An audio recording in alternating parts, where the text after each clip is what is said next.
A confirmation about the audio, please, guys. If the audio is clear and available, kindly confirm the same. Thank you. We shall be starting in a couple of moments.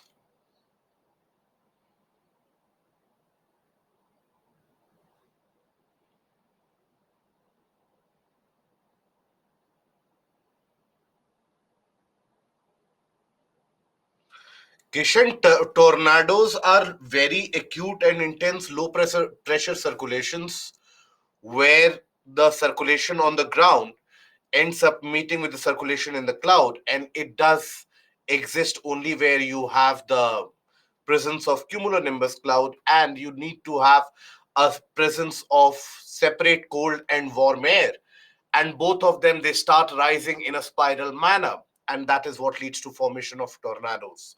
The wind speed is very high, close to around sometimes even 400 km per hour, and as the tornado moves, it causes immense amount of destruction.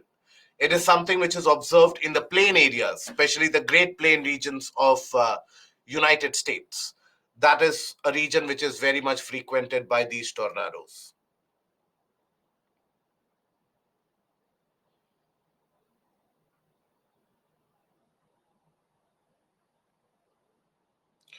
Lakshmi, pediplanes are very simple. Pediplanes are basically when a particular region is eroded significantly. Initially, any particular region will have many different types of, let's say, projections, mountains, plateaus, etc., which are present. Now, over a period of time, there will be various cycles of degradation which will happen, and eventually the leftover flattened portion with few projections here and there. That is where you have the pediplanes. It can be created by river action and a combined creation of wind action as well. But anyways, pediments and pediplanes not relevant for your general studies. Is it necessary for ITCZ for rains? Vivek, no. So ITCZ will cause rains in that region itself, but the rest of the world also will receive rainfall. So that doesn't lie to happen on ITCZ.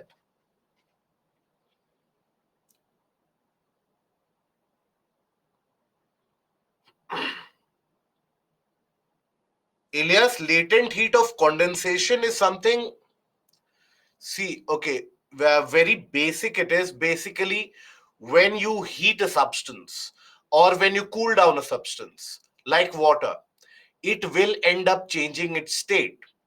Now, let's say I'm heating water at 20 degrees Celsius. If I provide heat, it goes to 40 degrees Celsius. If I provide more heat, 50 degrees Celsius. If I provide more heat, 60 degrees. But when it comes to around 0 degrees Celsius, let's suppose, I need to be able to provide some heat, and that heat doesn't show in the thermometer. That heat is utilized by the water in order to break the bonds, because liquid to gas, when something has to be converted, bonds need to be broken. So that is where the bonds are broken, and then finally the liquid is converted into a gaseous state.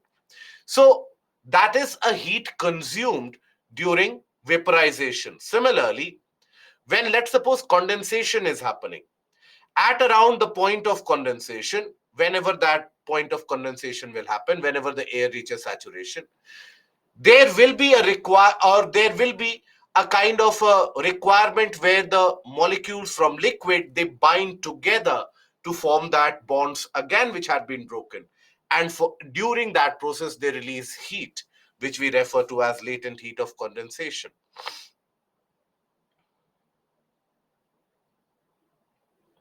Okay, Ashwant, depending upon the PGF and Coriolis force and the speed of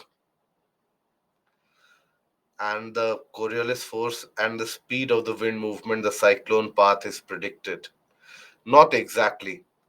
The path of the cyclone is generally the one which follows the permanent wind system. So, hello, a very warm good morning to all of you, and welcome to Baiju's Exam Prep. Welcome to another session of climatology, where yesterday we had been dealing with the portions of humidity, and today we initiate the discussion about hailstorm. So yesterday we had taken a look at the aspects. When we talk about the portion of humidity, we had talked about what do we understand by humidity, and before that we had already taken a detailed look at the local winds. What are the local wind systems which are in existence? So we had taken a look at what is humidity, the different types of humidity, when is it that condensation is initiated, and why is it that condensation will happen in the first place, what is dew, cloud formation, the types of clouds that we have, and we have also taken a look at the cloud burst, that what is it that cloud burst is and why is it caused. Now today we come to the portion of hailstorm. So when we talk about hailstorm, so this is a kind of a periodic phenomena.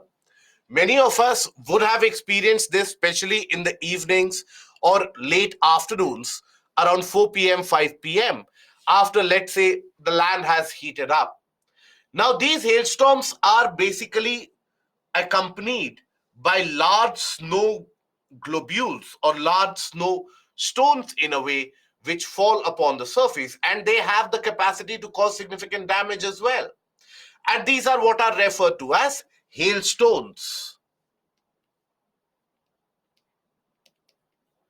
Hailstones. So, what are these hailstorms? Why are they observed? And how are they created? Let us understand that.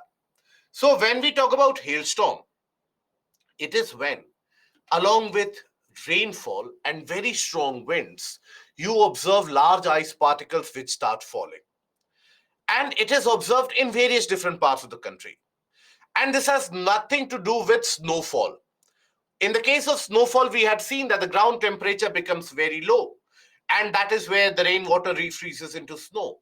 But here you don't have any situation or any condition like that.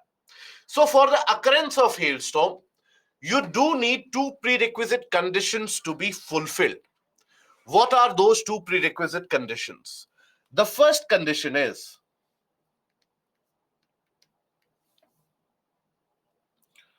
presence of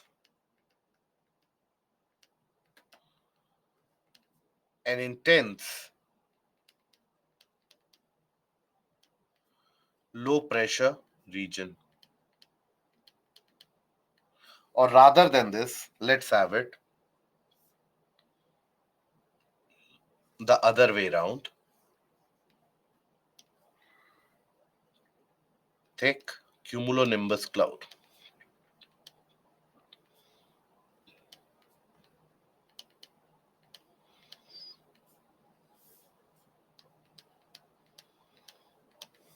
And then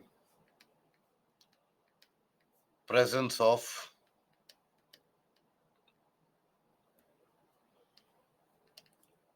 very strong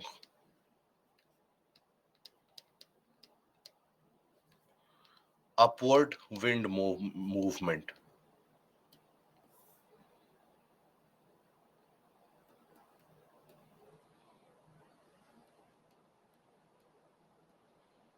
What is also referred to as when the wind suddenly starts moving in the upward direction with a strong force, with a very strong velocity, that is something which is also referred to as updraft or vertical updraft, because the wind is basically moving upwards.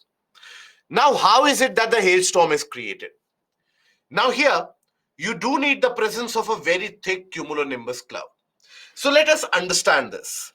Now, for this, here, if we consider the ground surface,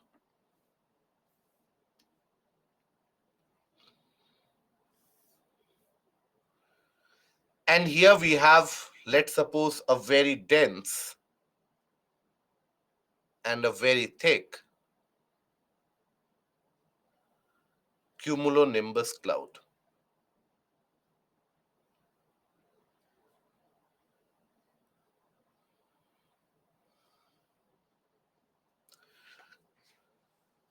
Now, suppose in this region there has been very intense heating, suppose, and there is a very intense low pressure.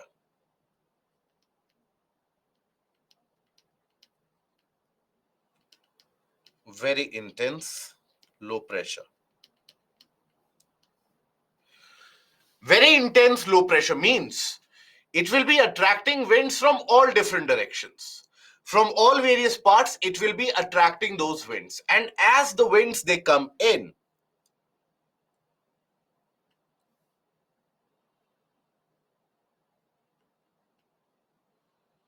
that wind will also be forced up. That wind will also get heated, and that wind will also start rising up. So basically, around the region of low pressure, you will have the wind which starts to rise very strongly, right? With a strong force. And you would observe that, especially around the afternoons, late afternoons, or sometimes even at night, you would observe this. When you have this low pressure, very strong vertical wind movement is observed if the low pressure is very intense around that region. Now, here, as it rises, here, now let us put our concentration on the cloud. Now we have seen that the clouds, they will have the presence of ice particles, small ice particles, and we have also seen that these ice particles can also end up providing a surface for the other condensates in order to have a condensation.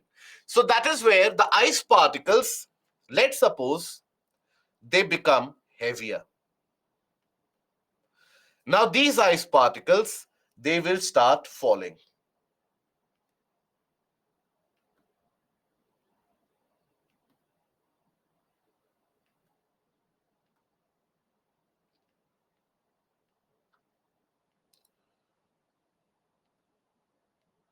Now as they are falling, now, had these winds not been in existence, then these would have melted into rainwater and would have fallen on the ground. But because you have very strong vertical movement of the winds in existence, so these are basically thrown upwards, right? So this wind, what it does is it throws them upwards, and these are thrown upwards.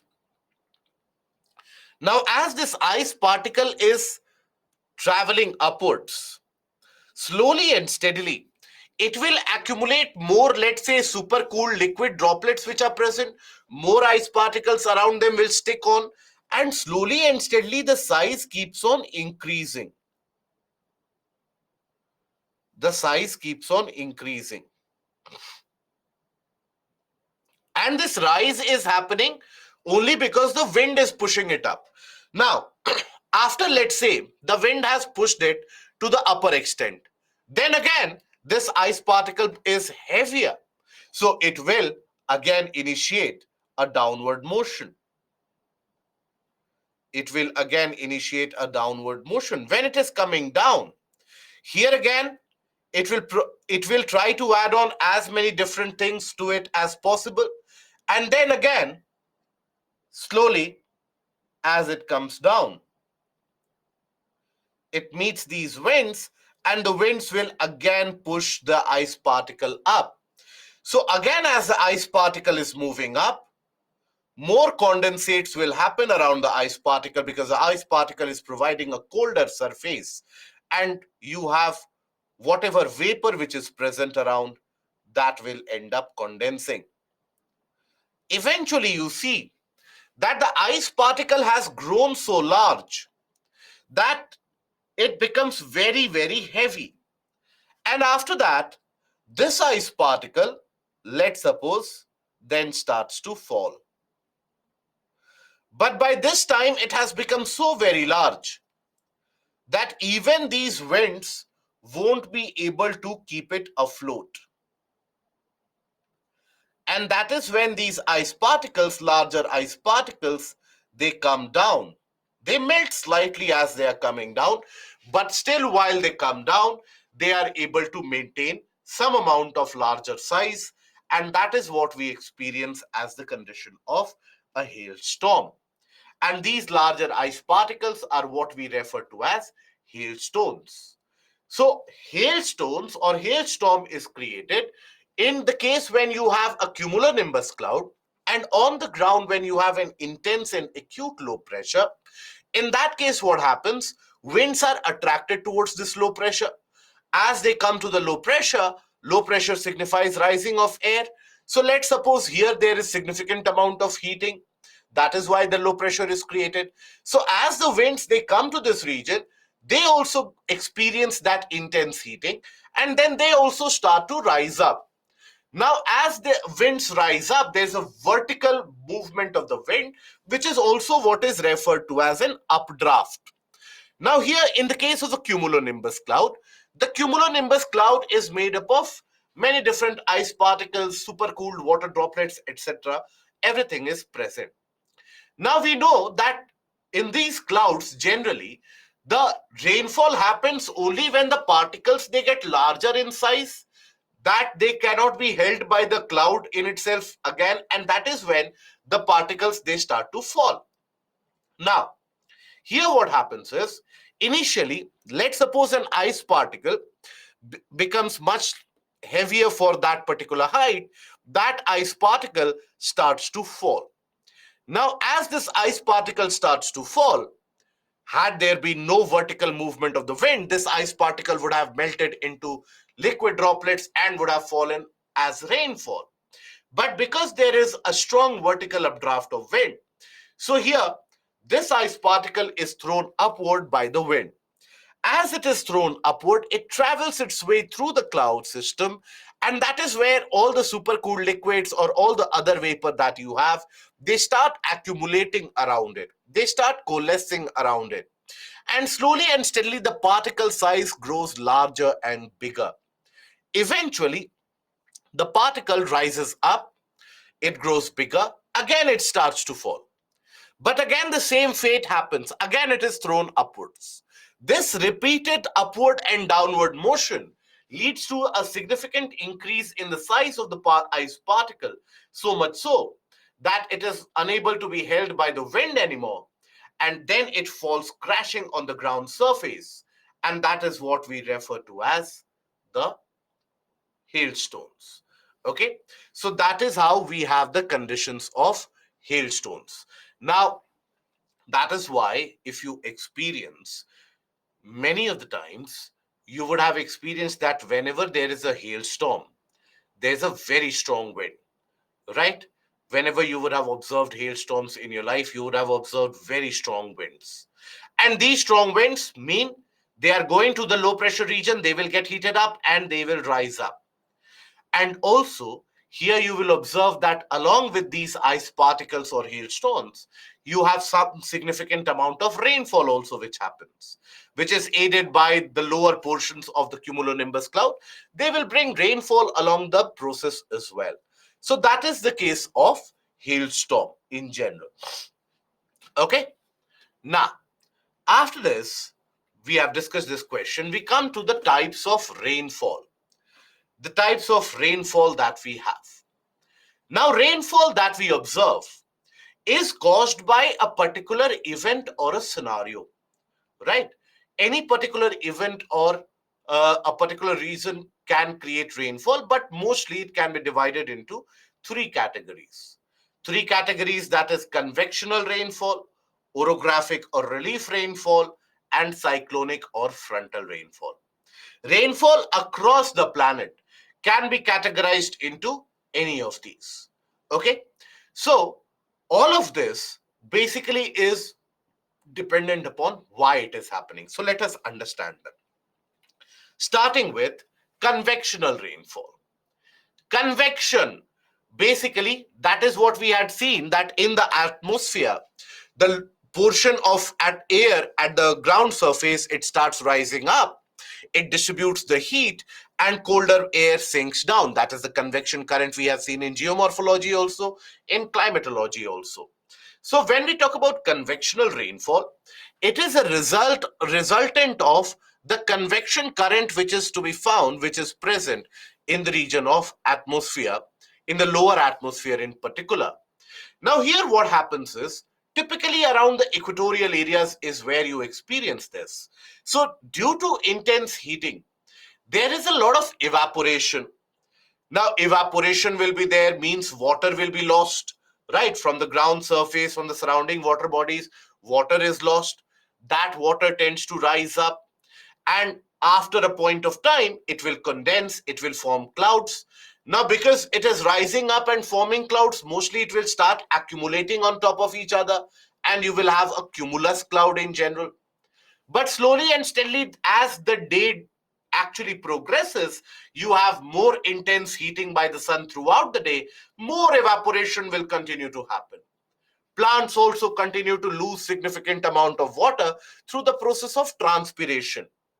I hope we are aware of transpiration. Transpiration is basically when the plants they carry out their bodily activities. Now they end up transferring water and food throughout their body system. So through the leaves in the plants will through the leaves they have the pores, and through the pores the plants will continue to lose water continuously into the atmosphere. That is transpiration. So together, this evaporation and transpiration together is referred to as evapotranspiration. So that is the combined name of water supply into the atmosphere, that is evapotranspiration. So that evapotranspiration further provides water by the afternoon, and by around 2 p.m., 3 p.m., you will find that this cumulus cloud has developed into cumulonimbus cloud. Okay, it has developed into a kind of a cumulonimbus cloud because more and more evapotranspiration has happened, or more evaporation has happened. Now these cumulonimbus cloud will cause thunder, lightning, especially during the evening times, and they will bring intense rainfall, but then it will be a shorter rainfall. So generally observed across the equatorial areas on a daily basis, it will cause rainfall. Across the island regions, if ever you go across these island territories, particularly the tropical islands that you have, there also throughout the day significant amount of heating happens, which supplies water vapor into the atmosphere.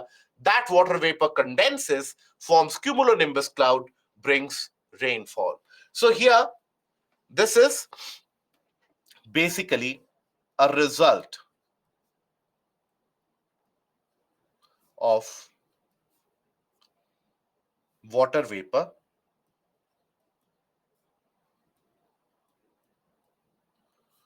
being supplied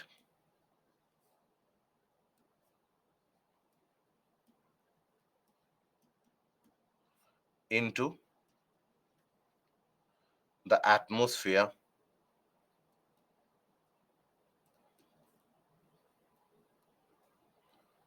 as a result of heating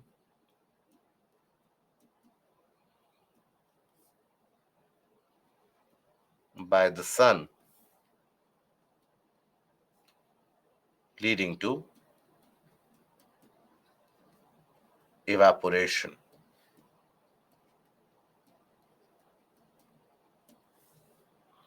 Okay, now vapor condenses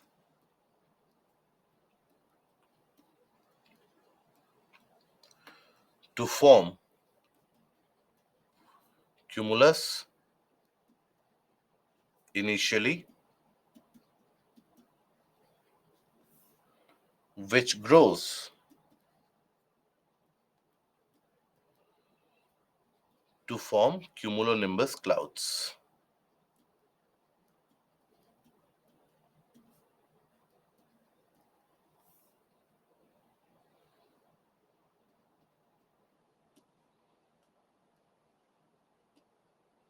And these cumulonimbus clouds, they bring thunder, lightning,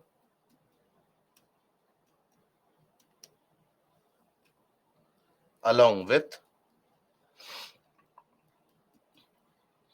rains in the afternoon,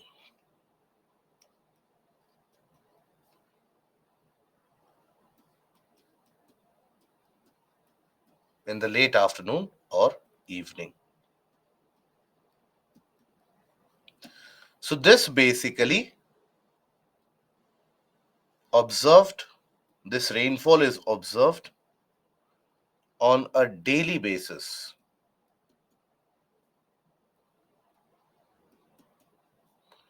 in equatorial areas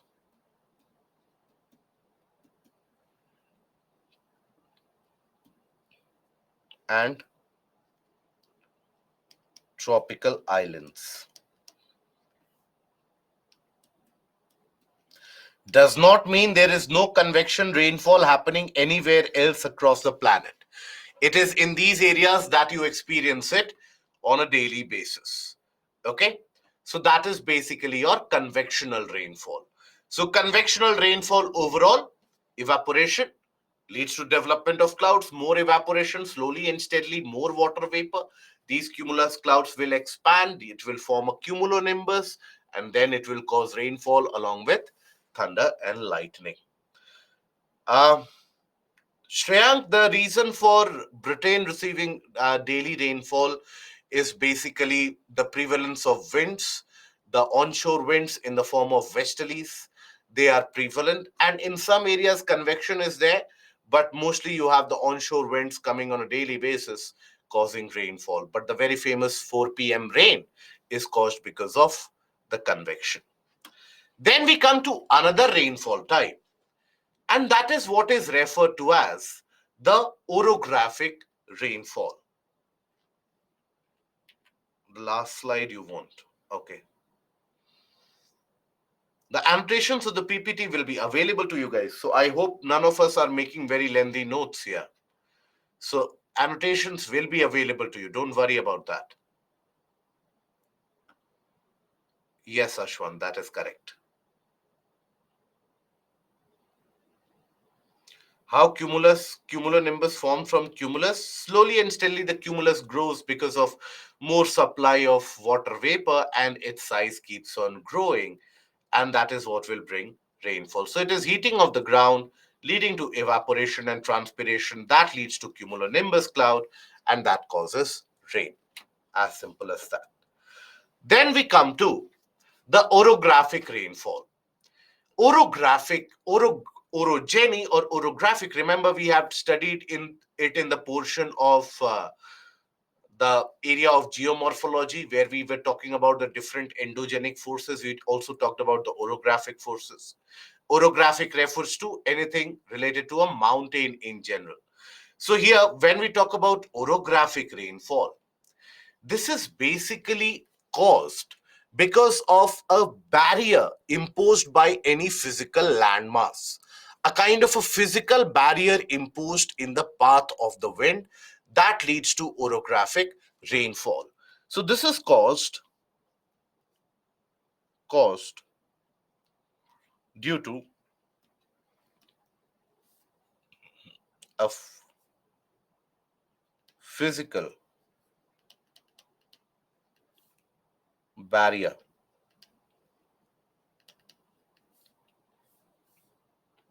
okay, offered by the landmass. Now, that barrier formation can be in any state. It can be in the form of a mountain, it can be in the form of a large hill, it can be in the form of an escarpment, also, as is the case with the Western Ghats.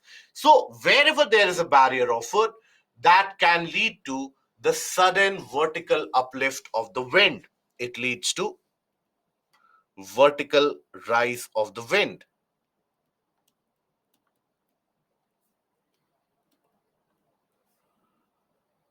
Of the wind.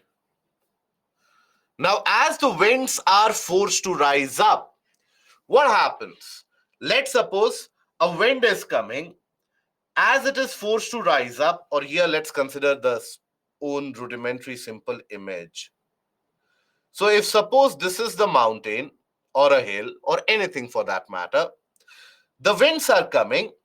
As they experience this physical barrier, as they basically face this barrier, there is no other place to go, but the winds are deliberately forced to rise up. And as these winds will rise up, they will lose temperature. They will begin to lose temperature because they are able to expand ever so slightly. So they lose temperature, they become cold, they reach the point of saturation, and as they are forced to rise further up, that is where condensation happens, and that is where you have the development of clouds.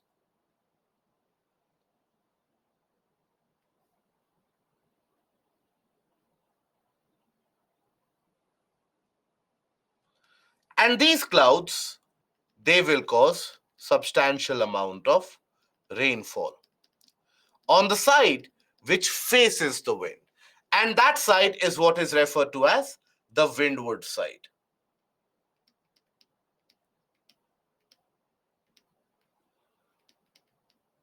And the other side, which is drier, which doesn't face the wind directly, that is what is referred to as leeward side. Good. And this side, which is devoid of rainfall significantly, this is also referred to as the rain shadow zone of the mountain or the hill. Rain shadow zone. So that is why it is said, taller the mountain that we have, greater is the rain shadow zone, because that much will be the area under the leeward side. Okay, this is actually when you take a look at the entire rainfall distribution of the country, as we will come to it. Now, in the entirety of the part of the country, you will experience that majority of the parts they receive rainfall because of orographic conditions. When we consider the western part of the Western Ghats, now they receive very high rainfall because of orographic conditions. And an easier example, I am sure all of us would have heard about the name Cherrapunji and Mawsynram, the most rainier places across the planet, right? Excuse me. Now, when we talk about Mawsynram, for example, Mawsynram ends up receiving close to around 1140 centimeter per year. 1140 centimeter per year of rainfall, which is very high, is received per year in Mawsynram. Now, around a few kilometers, that is 100+ kilometers from Mawsynram, you will come across to the capital city of Shillong. Now, Shillong is very close by.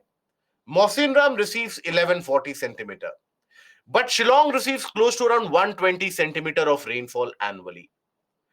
Despite being around 140, 150 kilometer from Mawsynram, what is the reason for that? That one place receives 1140 centimeter, the other place ends up receiving only about 120, 130 centimeter, because that Shillong lies on the significantly leeward side of the mountain range, whereas the region of Mawsynram, that lies on the windward side. Similarly, when you take the case of Western Ghats, you will observe that the eastern portion of Western Ghats, that is generally very dry in nature. That doesn't have significant amount of rainfall which is caused. Whereas the western portion is very significantly rainier and greener area. And that is because of the leeward and windward effect. So that is basically the orographic rainfall in general. Okay, even the Himalayas, they also end up forming that physical barrier which ends up creating that amount of rainfall. Okay, now here, after this, when we talk about it, uh, Vanshika, 1140 centimeter per year means every year that region receives 1140 centimeter of rain. Plain areas do not observe orographic rainfall, no. And Mumbai and Pune is a different characteristic altogether. In the case of Mumbai, it lies across the western part and the windward side, so it will receive rainfall. In the case of Pune, despite being on the leeward side, it does receive rainfall. And that is because there is a gap which exists in the Western Ghats through which the winds are able to pass through. And that brings in heavy amount of rain. So Pune, Nashik, Bangalore, these are basically the exceptions. how this centimeter of rainfall is measured. So we have covered the portion of a rain gauge, isn't it? In the basics of climatology, when we were talking about module 6, we have talked about it, that what is a rain gauge. So how many of us are finding it difficult to understand what is 1140 centimeter? We have covered it at that, how rainfall is measured. How is it that rainfall is measured? Do we measure it by feel, that okay, today there is very high amount of rainfall, okay, today there is less amount of rainfall? Or do we observe it by a measuring instrument? We measure it with an instrument, isn't it? And that is the rain gauge. We have discussed about the very simple process of rain gauge and how the rain gauge looks like in module 6. Have we discussed that or not? Are we aware of that, or we are not aware? Any of us, we remember that we had discussed about rain gauge? Okay, good. Yes, the beaker and funnel setup. Good. So basically, a rain gauge is present, and in the rain gauge, it is a kind of a cylindrical setup. And in the rain gauge, you have the measures which are there, the scales which are present, and there at each of these areas, it is placed, and the amount of rainfall received, it keeps on getting added up, and that is how you have the measurement. Kindly take a look at the annotations of the PPT. I'm sure you'll find where we have discussed about anemometer, measurement of air temperature, where we have discussed the maximum minimum temperature. And I will tell you the exact slide also, where we have discussed about insolation. There we have discussed about the rain gauge. Okay,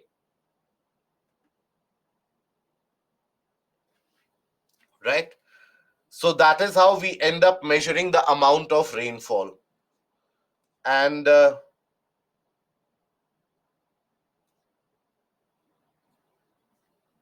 then I had a question from, okay, Kishan, about the latitudinal degree of tropical temperate. So tropical region is between the Tropic of Cancer and Tropic of Capricorn. Temperate region is considered generally between the Tropic of Cancer in the north to the region of generally the Arctic area, the Arctic Circle. That is the temperate area, and beyond that you have the polar region. Now in between them, the transition areas, they are also referred to as subtropics and subpolar area. So subpolar area will be up till 60 degree, let's suppose. Then subtropics will be around 30 degrees till 40 degrees. So that is basically about the tropics. Okay,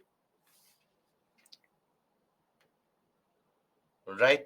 Where there are cold and warm winds in the scenario. So winds, when they rise up, here you will have the winds to lose temperature and they will become cold. But as the winds, they come down, they get significantly warmer. Okay, so that is what is experienced in the case of orographic rainfall. Orographic rainfall basically is when you have a kind of a physical barrier which forces the winds upwards. As the winds are forced upwards, they will expand, they will lose temperature, they will cool down, and they will lead to the formation of clouds, which will bring rainfall.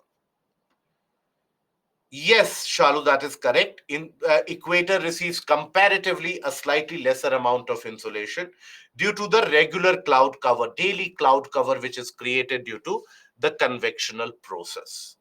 Okay, right. And will there be no rainfall at all? Very little, almost negligible on the leeward side. During southwest monsoon, the Kerala receives more amount of rainfall because it is in the windward side of Western Ghats. Yes, yes, Ashwin, that is correct. Now, after that, we come to the frontal and cyclonic rains. What do we understand by them? So, as of now, we have not covered the portion of fronts. So, we don't know what these fronts are. But fronts we will cover very shortly in the as we initiate the discussion of the next module. We will cover the portion of fronts. But when we talk about these fronts, these are the regions where you have the hot air and the cold air when they interact with each other. Now, when the hot air and the cold air, they will come together. Ideally, the thinking and the presumption in the mind is that hot air and cold air, they will come together, they will intermingle, and you will have a moderate temperature. They will be good friends and they will all have a moderate temperature. That is not how it works. The hot air will have its own very different property. Cold air will have its own very different property. It doesn't readily end up interacting with each other. It forms a zone of difference, a zone of transition, regardless of whichever wind is active, as we will see later on. It is basically going to create that zone of transition, which is referred to as a front. So when a front is created,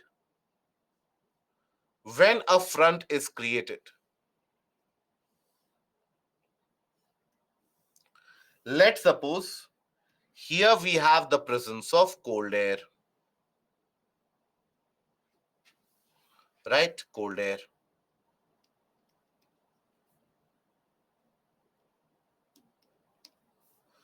Now, let's suppose here we have warm air.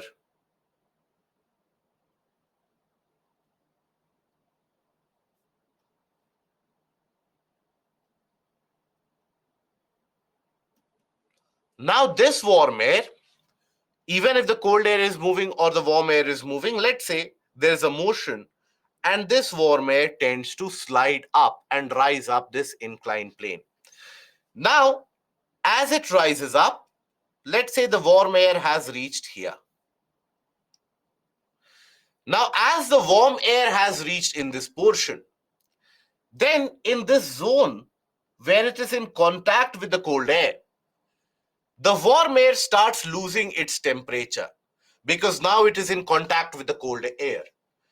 And then, as the warm air loses its temperature, it reaches the case of saturation and then cools down further. And that is what leads to the formation of clouds here. You have the formation of clouds. And that brings about significant rainfall. So here what we have is that warmer air loses temperature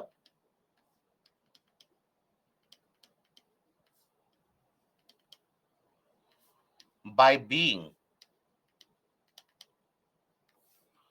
in contact with the colder air.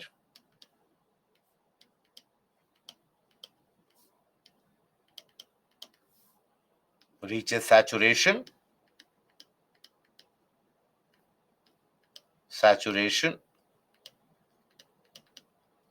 After that, cools further,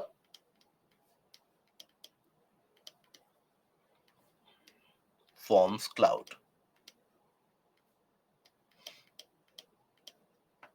Now, this is a phenomena generally observed in the middle latitudes of the world. And when we say middle latitudes, we basically refer to an area roughly between 35-40 degree to around 50-55 degree, both north and south. So that is where you will experience this frontal cyclone experienced in middle latitude.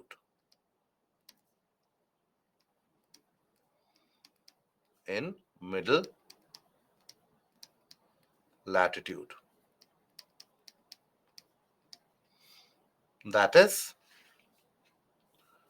here 35-40 degrees to around 55 degrees north and south.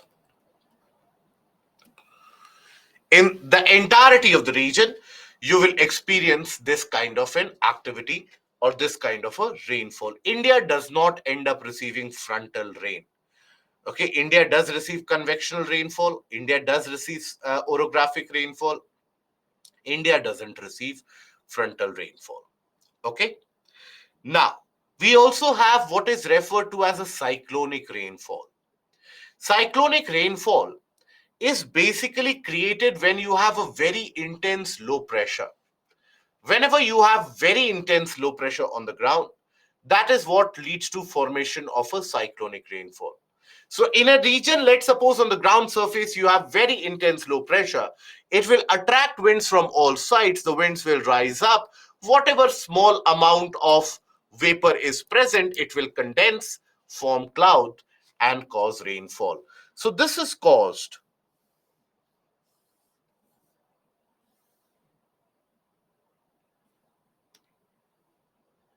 here. This is caused due to very intense low pressure formed over ground,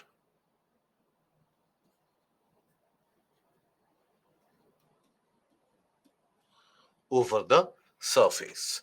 So that is where you have the case of cyclonic rainfall. So here observed especially during the summer months, late summer months or rainy season. Observed during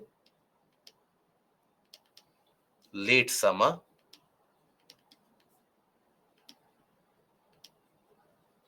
slash rainy seasons. Now, this is different from the cyclones that you form or that you experience. Cyclones are created, they will bring massive amount of rainfall. Cyclones are created in different parts of the world, different types of cyclones are created, they will bring along with them massive amount of rainfall. But sometimes you have the development of low pressure cells over the surface of the ground, and that also brings rainfall in that localized area. That is what is referred to as the cyclonic rainfall. Okay, so intense low pressure cell is created.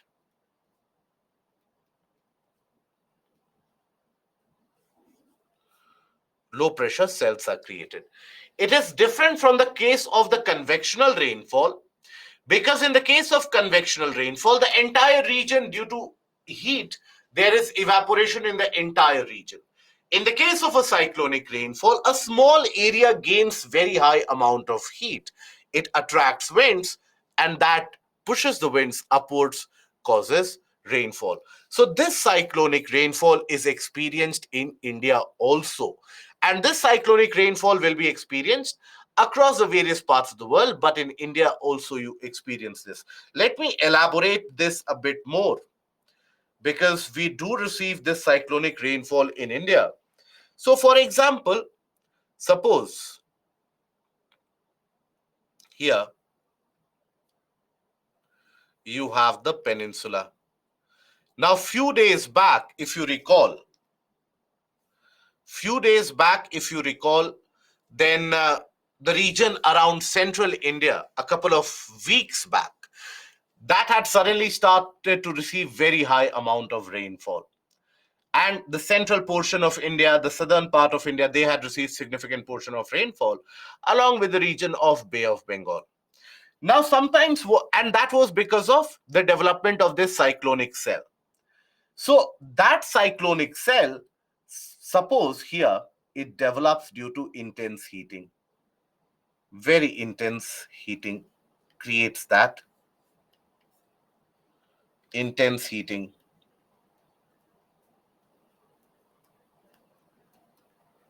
creates low pressure cells. Now, this is different from convection. Why? Because in the case of convection rainfall, the entire region is heated. The entire region is warmed up and experiences evaporation and transpiration. But in this case, that heating of that landmass, even though the entire region will be heated and warmed, but few areas, their temperature continue to increase beyond a proportion, and they develop a very intense low pressure. It does happen in various parts of the country. Now here, these low pressure cells, they are created on the ground surface. These are very localized region of low pressure cells. Now, as the wind comes in, the winds, as the winds, they do come into this area. These winds will also get heated up. They will also get warmed up in the process. Now, when they get warmed up in the process, they will also start rising up. But here, while rising up, they will experience a Coriolis force. You will experience, or you will see that the winds, they will experience a kind of a Coriolis force as they rise up, and they will be rising in a kind of a spiral manner.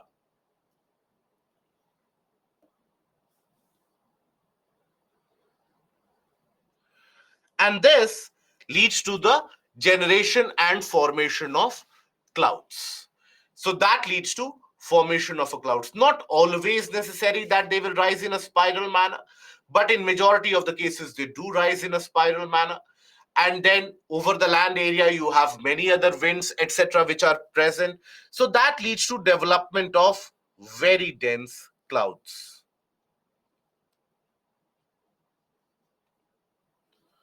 Very dense cumulonimbus cloud, which will end up causing rainfall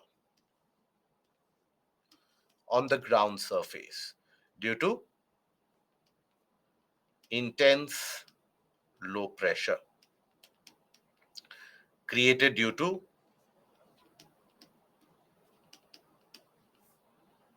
because of very high heat.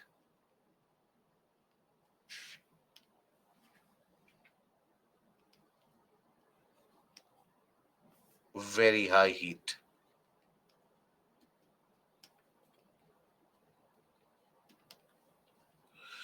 Okay, so that is how you will observe that the winds will rise up, they will end up rising, and they will end up causing the kind of a cloud formation.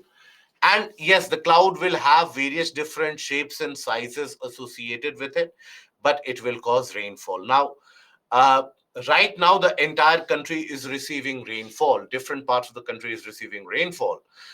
But a couple of weeks back, you had a scenario where the entire country was dry, and you had the region of Maharashtra, some parts of Telangana, some parts of Karnataka, they had received rainfall along with the eastern part of the country. And that was because intense low pressure cells had developed over the region of central India. For example, the cell had developed over Vidarbha region of Maharashtra, and another this cyclonic cell had developed in the region of Bay of Bengal. So that also brings rainfall and very strong wind associated with it. Okay. Storm is associated with it. Yes, a strong wind movement will be observed. What does cell mean here? A small localized region is referred to as cell. How these low pressure cells develop? Because of very high amount of heating in that particular area.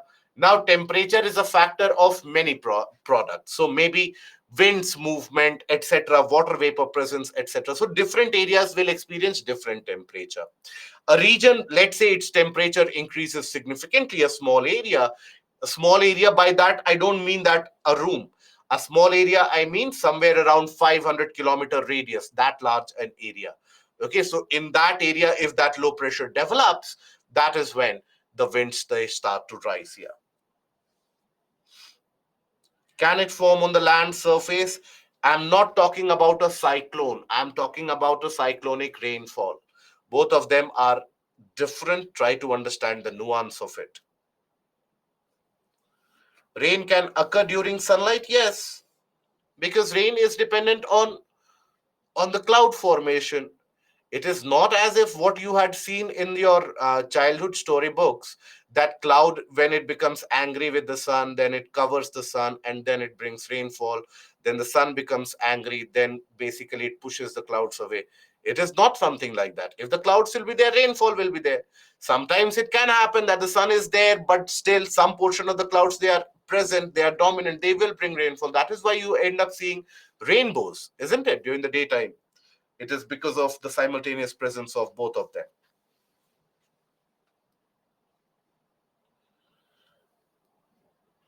This means equatorial rains, no spiral wind structure. Right, correct. Does hailstorm also occur here? It can occur, Ruchi. It can occur.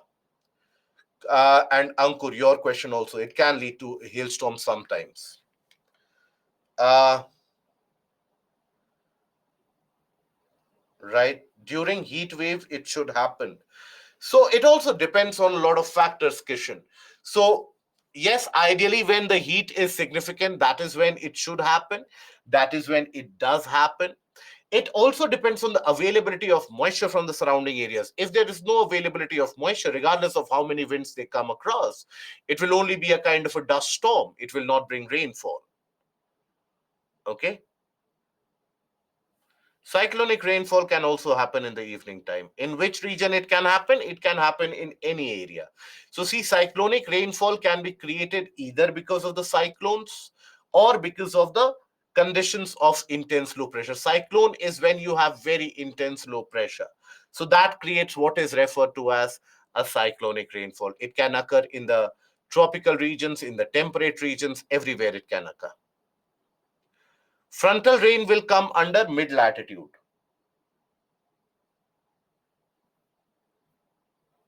Jyoti, frontal or cyclonic rainfall, they are slightly different. They are not exactly same. Yes, Pulkit, that is correct. Lakshmi, what is your question? Draw the diagram for pediments and pediplanes. I already told you, Lakshmi, it is not relevant for your general studies. That is why I was not paying attention to it, because it is not going to be relevant for your general studies. Just a basic idea is more than sufficient. If you still want the diagram, please, okay, we'll do it at the end of the session. I'll try to get it to you. Then we come to the portion of fog. uh, Orographic rainfall happens in the area where we have a kind of an obstruction of landmass. Wherever you have an obstruction due to a landmass, that is where you have the orographic rainfall. Cyclonic rainfall does not happen at equator, convection rainfall. Frontal can occur at higher latitudes, yes, middle to higher latitudes. Equatorial regions experience convectional rainfall, yes. Any rainbow during the night. Why is it that rainbow is created? What do you think? What is the reason that rainbow is formed? Is the rainbow formed when there is cloud? Vivek, let me know. Why is it that rainbow is created? Do we have any clue?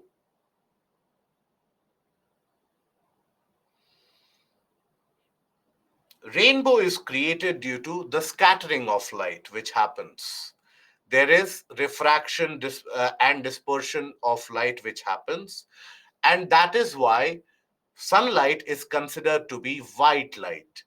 And that white light, when it interacts with the water droplets, those water droplets start behaving like a prism. And that is where the white light is scattered into all the consistent wavelengths that it has. That is the Vibgyor: violet, indigo, blue, green, yellow, orange, and red. And that is what you observe as the rainbow. Now that you know what is a rainbow, think about it. Can rainbows be created at night? What do you think? Rainbows, if you think it can be created at night? Absolutely not. So, understand why they are created, then you can think about it whether on day or night. Okay? So, now, after this, we come to the portion of fog. Now, please have some patience, guys. I will come to the portion of cyclones pretty soon. I will tell you about how these cyclones end up getting created. You will observe that cyclones are slightly different as compared to the cyclonic rainfall. Cyclonic rainfall is a temporary phenomena due to low pressure. Cyclones are something very, very different. So let us wait for some time. When we come across that, we will get a deeper concept. And then when we talk about and when we discuss about the Indian monsoon, I will try to lift up the conceptual level to the level of cyclonic cells which are created. Okay. So if we are comfortable with the portions covered, then we will lift up the concepts to the idea of cyclonic cells. How many cyclonic cells are created during the monsoon season? Why is it that central India receives high amount of rainfall during August, September?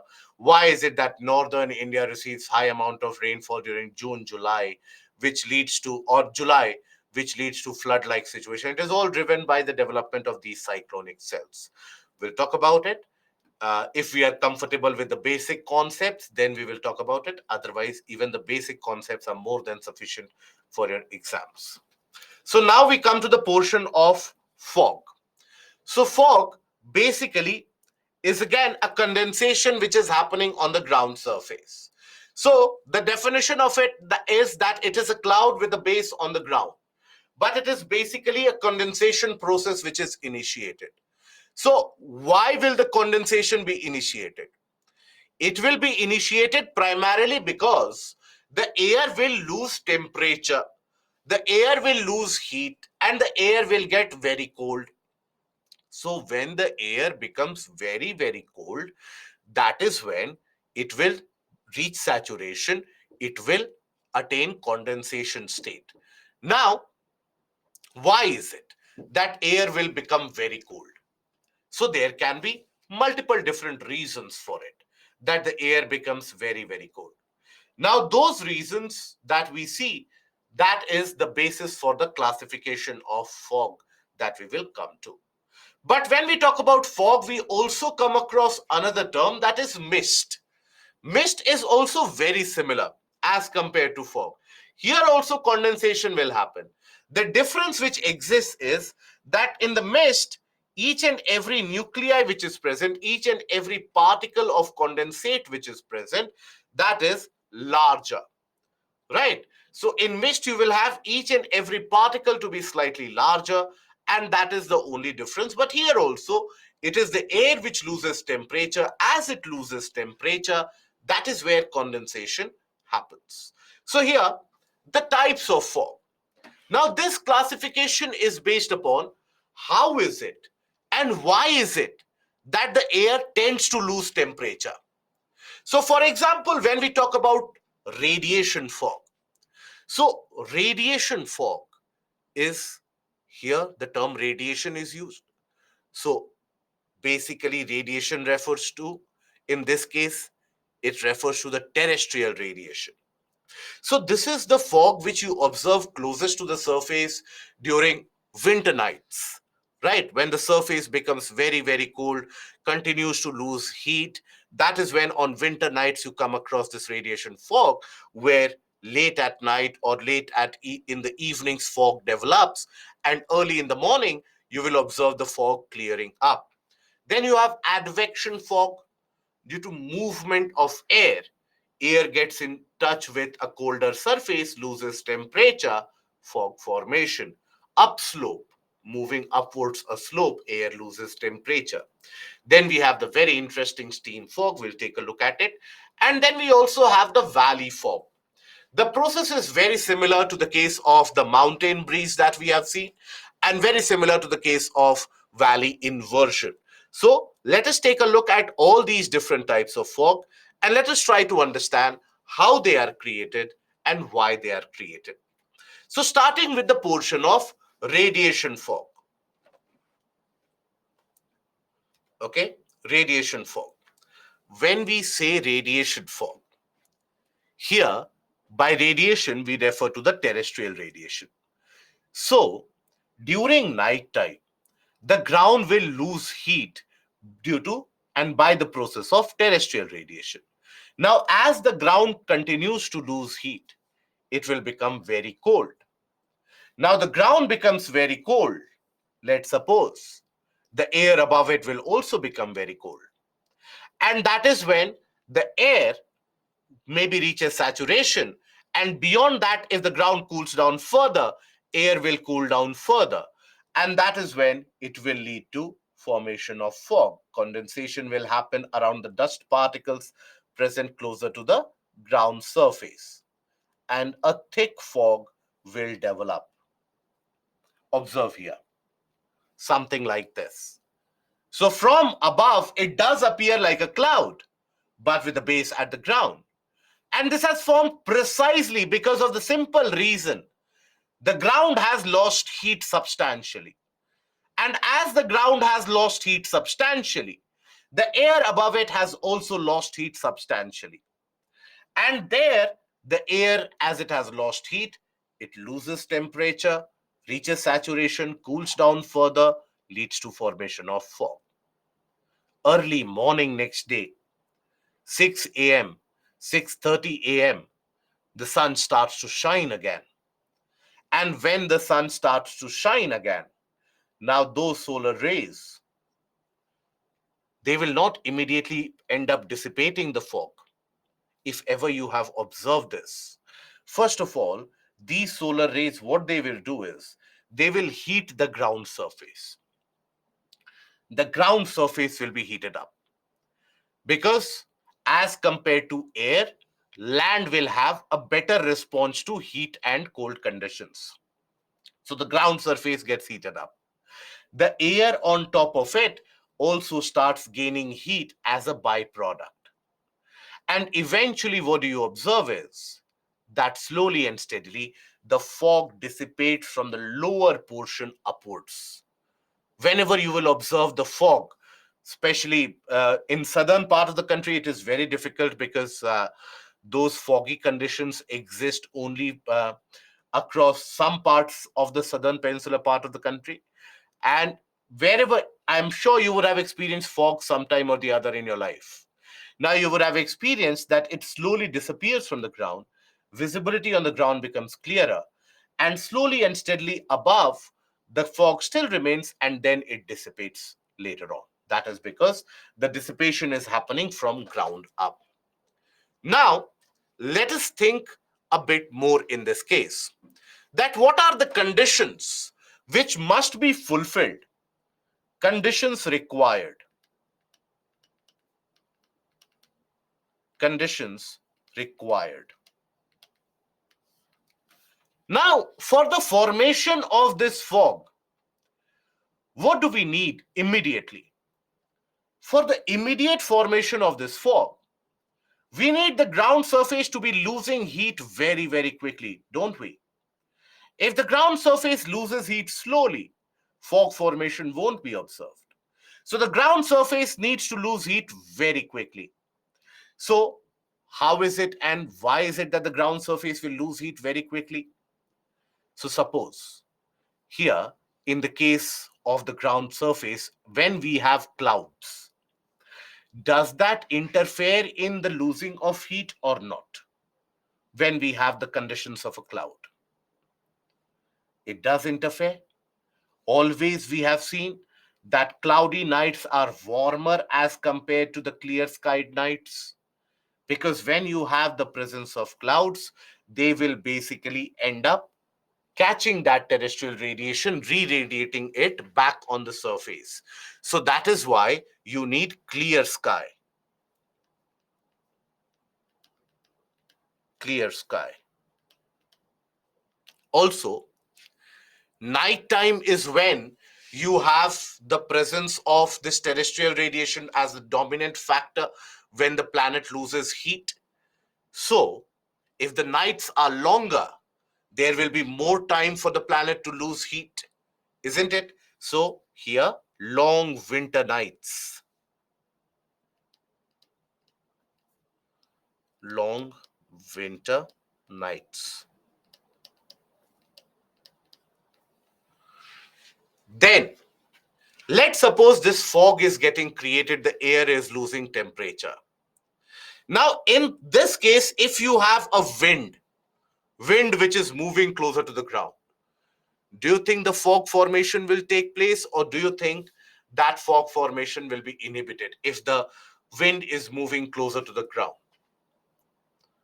In that case, the wind will end up taking away any of that condensate which will be formed.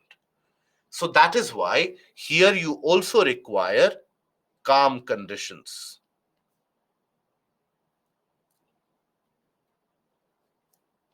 Very little amount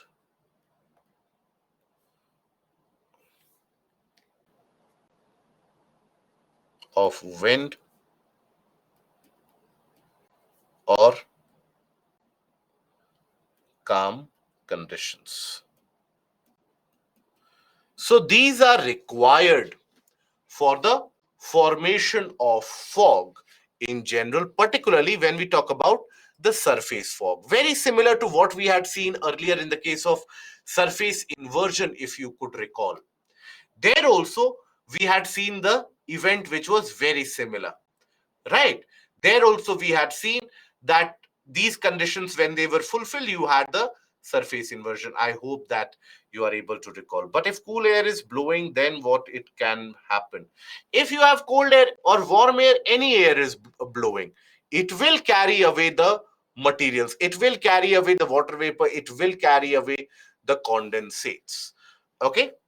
Now, by the way, here, another concept that I want you to understand is basically the fact that when we have the clouds here, understand, clouds are also of different heights, right? So let's suppose we talk about the high level clouds. Let's suppose we talk about cirrostratus.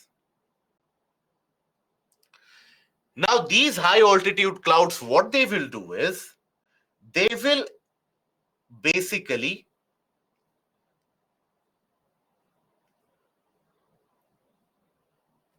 immediately they will interrupt with the loss of heat by terrestrial radiation, and that terrestrial radiation will be reflected back, causing significant amount of heating.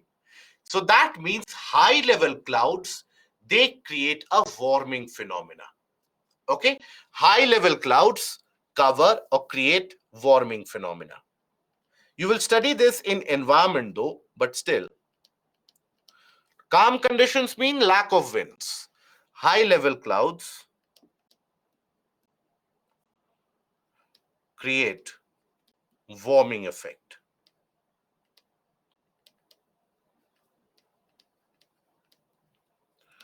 When we have low level clouds,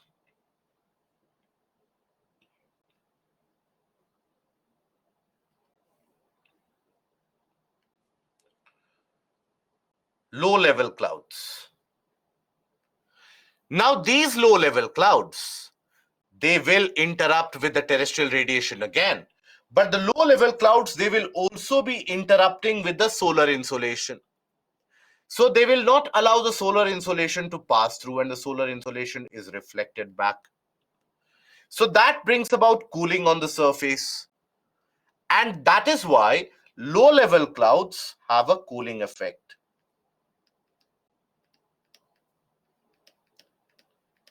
Reflect sunlight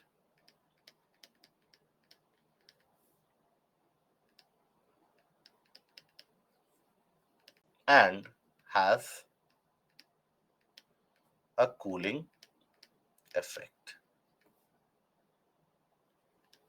In general, across the planet, this is something you should be aware of. Does not mean that if you have low level clouds, the ground will get much colder during the night. No, it is only during the daytime when it will be able to prevent the solar insolation and provide a cooling effect. Okay, so in general, when you have very significantly low level clouds, some cooling effect will be provided. Yes, Kishan, only during daytime. Is this is due to temperature inversion? Not in the case of low level clouds, Femina, no. In the case of low level clouds, they will block the solar rays, and that is why they will end up creating that cooling effect. Cloud cover help in lowering the temperature in equator, but also increases the temperature. Why? So that is because, think about it, Shalu. So here, when we have that very dense cumulonimbus cloud, so dense cumulonimbus cloud will interrupt with the solar insolation. So that is why on the ground surface, it will provide a cooling effect, right? But at the same time, when the ground tries to lose heat due to terrestrial radiation, that heat will be blockaded and that heat will be reflected back. So there will be warming caused as well. Okay. When we talk about the high level clouds, they will not interrupt the incoming solar rays. They will simply be blocking the outgoing terrestrial radiation. So outgoing terrestrial radiation will be blocked by all the different types of clouds. Okay. So here, let me also, so this is a concept about clouds itself. Okay. So outgoing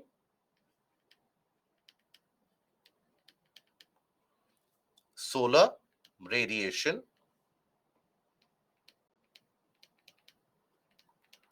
is blocked by all cloud types, or not solar here, terrestrial,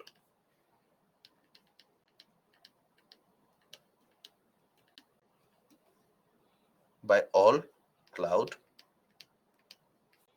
types. Okay. Why high level clouds are not reflecting solar insolation? I'm sure that will be the question. So take a look at this. When we're talking about clouds, here, these are your high level clouds. Now observe, they are not very dense enough. They are not very thick enough. So the incoming solar radiation will be easily able to pass through them. But the outgoing terrestrial radiation, very low in energy, will be blocked by this. That is why when you talk about climate change and global warming, you will come across it in the process of environment, that you have a concept where you you are able to provide a level of cooling by thinning out this higher level cloud, so that this higher level cloud can also allow the terrestrial radiation to pass through. Okay, right? I hope that is understood. Is it happen due to the density of the cloud? Yes, Abhishek, that is precisely correct. What 3 point? Three condition. Okay, the three conditions required for formation of radiation fog. So when you have clear sky, loss of heat will be significant, means the ground will cool down immediately. That means the air will also cool down. That means you will have formation of fog. Long winter nights mean greater cooling down of the landmass and formation of the fog. And if you have no wind condition, fog formation will be augmented. If you have wind formation, and if you have the existence of the wind, whatever fog is there will be taken away. Now we come to the portion of advection fog. Advection basically is a horizontal movement of wind. So when we talk about advection fog, it is created when you have wind which ends up moving in such a way, when it gets in contact with a cold surface anywhere, it will lose temperature. And as it loses temperature, it will reach saturation and it will undergo condensation thereby. So observe here, if warm winds are blowing, these winds basically, when they come in contact with a cold surface, that is when they begin to lose temperature, they reach saturation, and they lead to the formation of fog in the process. Okay, so whenever you have warm advection, warm advection,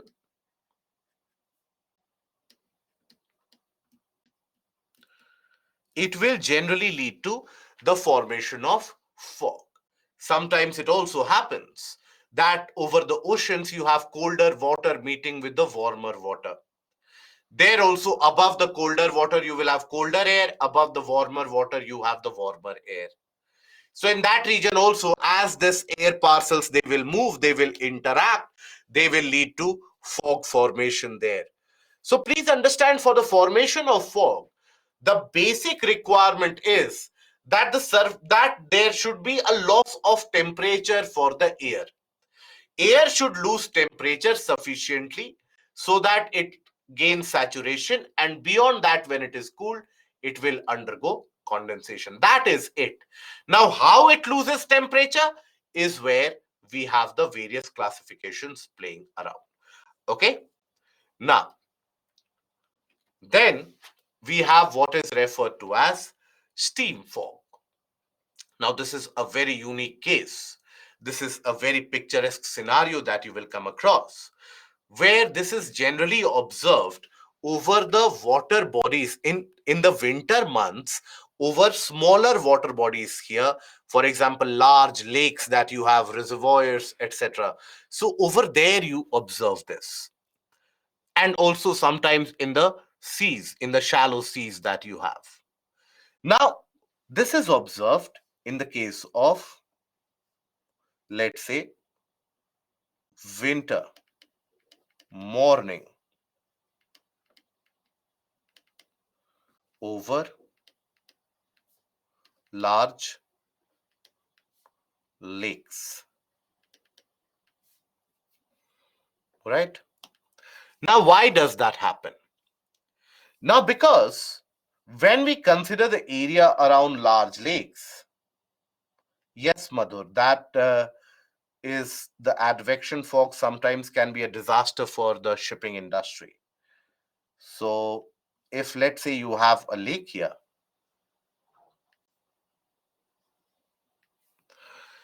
now here during the winter morning, land will be much more colder. Water comparatively will be warmer. Now, in general, we experience evaporation happening, right? Over water bodies, evaporation keeps on happening.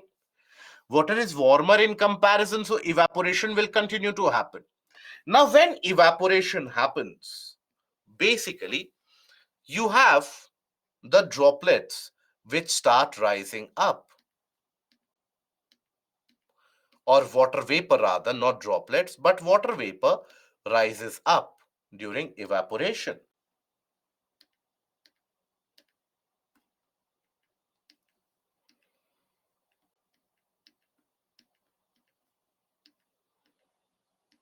It rises up.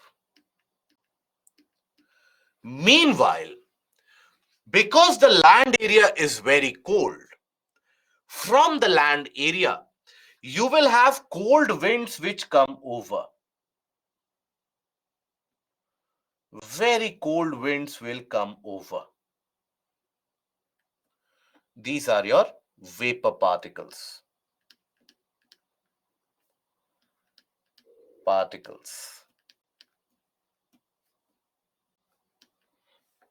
And here you have very cold wind because it is winter morning and over land area. Now then, as it moves, here you will experience that this cold wind interacts with the vapor. Now what will happen? When very cold wind interacts with water vapor will lose heat. When water vapor loses heat, slowly and steadily it will condense into very small water droplets.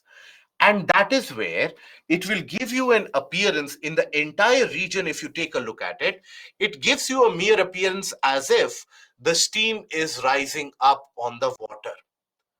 But that is not so. It is simply fog. It is not steam. So that is why it is referred to as steam fog. So here the cold wind, when it blows from the land over to the water, that cold wind leads to condensation of these vapor particles by being in contact with them.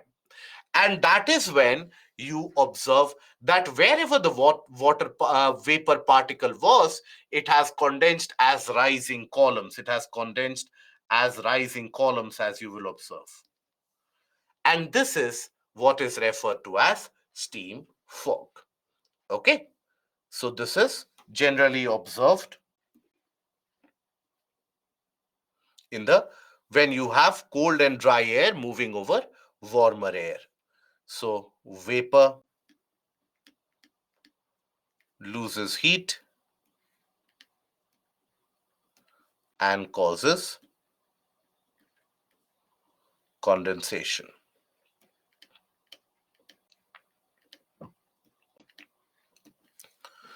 Yes, Dipesh, it is similar to the advection fog, but the difference here is that here you necessarily will observe it only above the water bodies, nowhere else. Advection fog forms in the region of the fronts, Samarjit, but also in the case of middle latitudes, when you have the westerlies moving over the colder land areas, that also brings about advection fog. Instead of creating fog, won't warm advection end up increasing the temperature of colder area? But if, let's suppose, the region's temperature, the colder area temperature, area that we are talking about, let's suppose its temperature is 0 degrees Celsius, 1 degree Celsius, or 2 degrees Celsius. Yes, its temperature will be increased ever so slightly, maybe 4 to 5 degrees Celsius. But that warm wind will cool down so drastically, it will create fog in that region itself. Wind should blow from high pressure to low pressure. It is that is correct. Wind always blows from high pressure to low pressure. So here, when we talk about this, it is colder area, and here this is high pressure. It is a warmer area, comparatively a low pressure. Okay.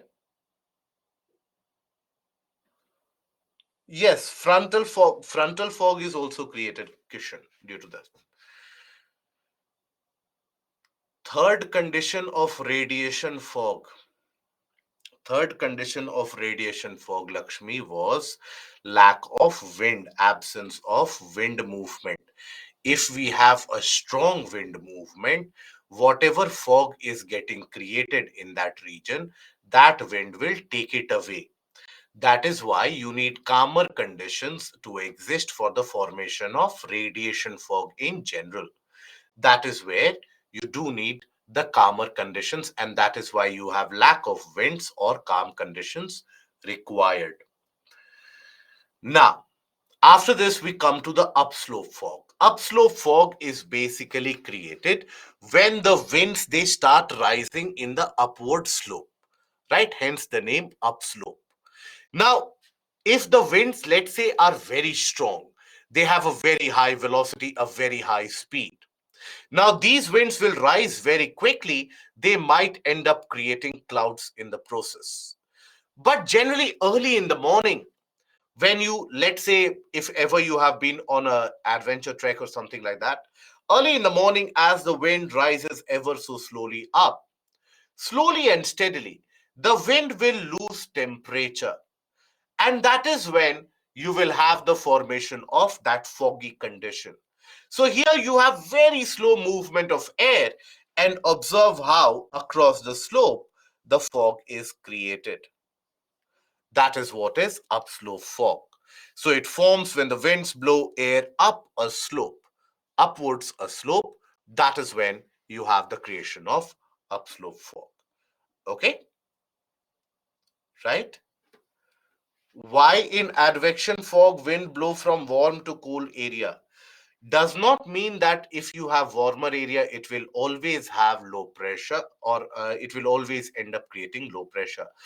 Remember that when we talk about westerlies, westerlies in general, they will blow from warmer area to colder area.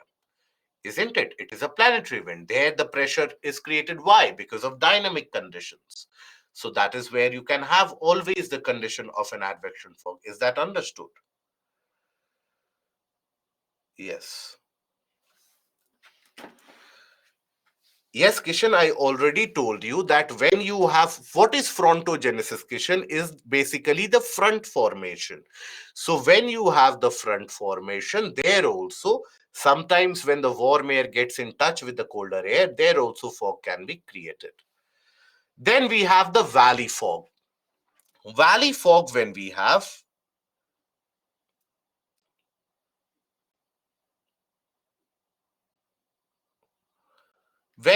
the valley fog, basically here let's suppose the mountainous area,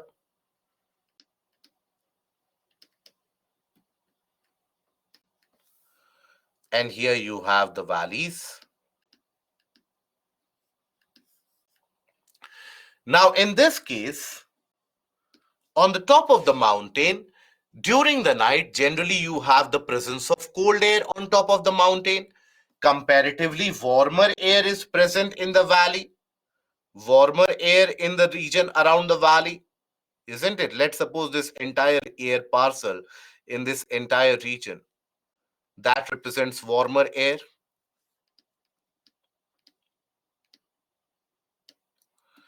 And top of the mountain, you have the presence of cold air.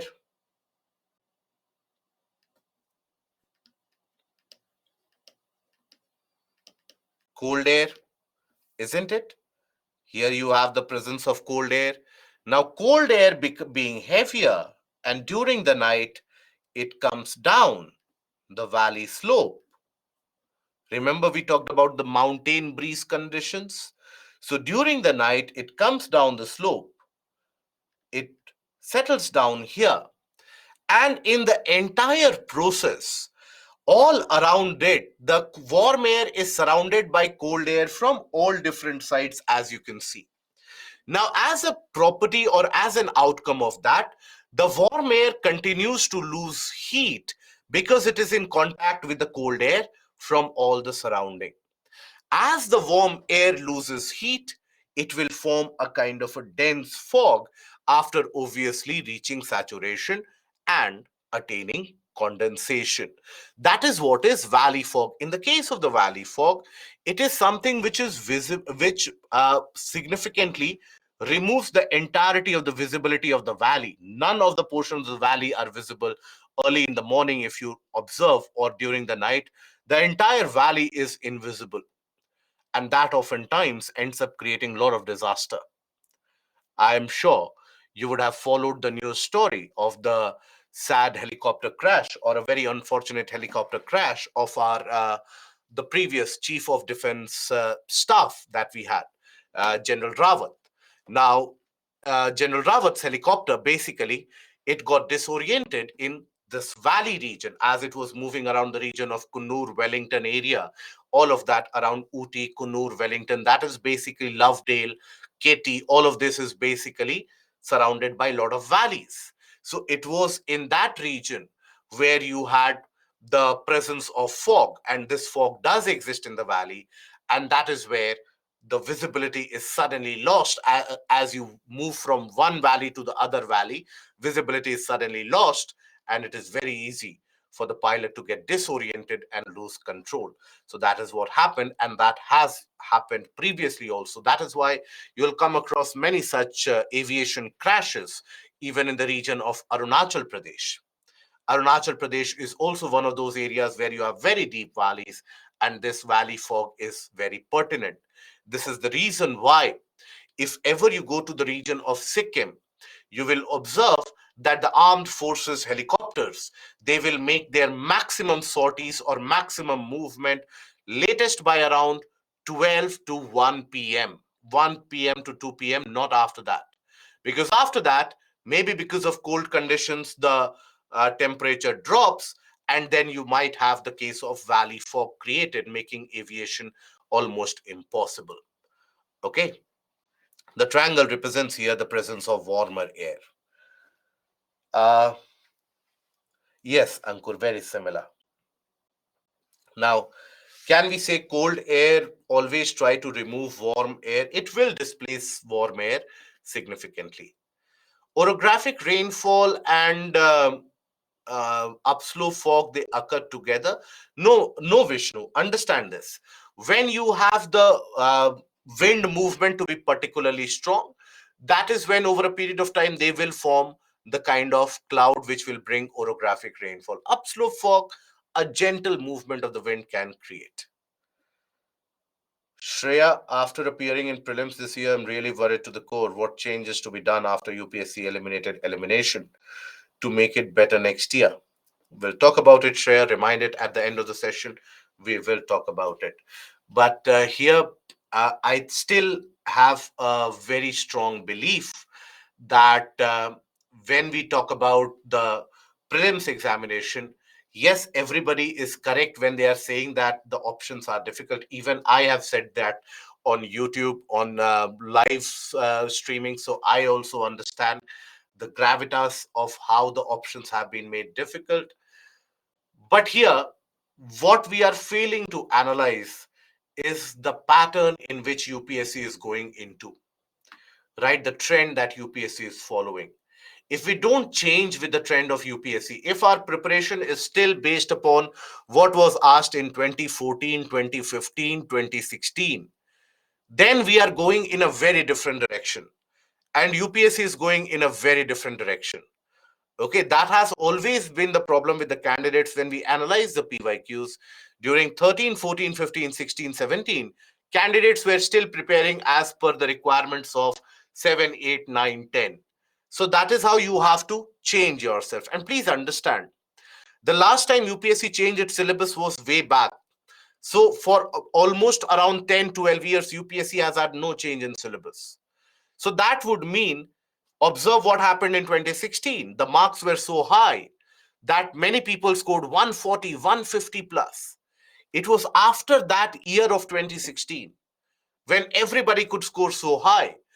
That is when 2017 onwards, UPSC started tying its rope around the tree, and slowly and steadily it started pulling the weight together. And observe, 2017 cutoff was around 102, 2018 cutoff was around in the 90s, 2019 cutoff was around 90 again, 2020 since on it has been in the 80s. This time it is supposed to be between 80 to 85. So it is because UPSC is trying to rain down those candidates who have not significantly worked hard, and they are able to, by hook and crook, able to get a significant amount of marks. So that is why UPSC is doing so. Always remember the words of the wise Sun Tzu: know your enemy better before the battle, and the battle is surely won. So there is a trick about it. We'll talk about it. Let us take a few questions and then we go into the break. What causes the wind to deflect in the left in southern hemisphere?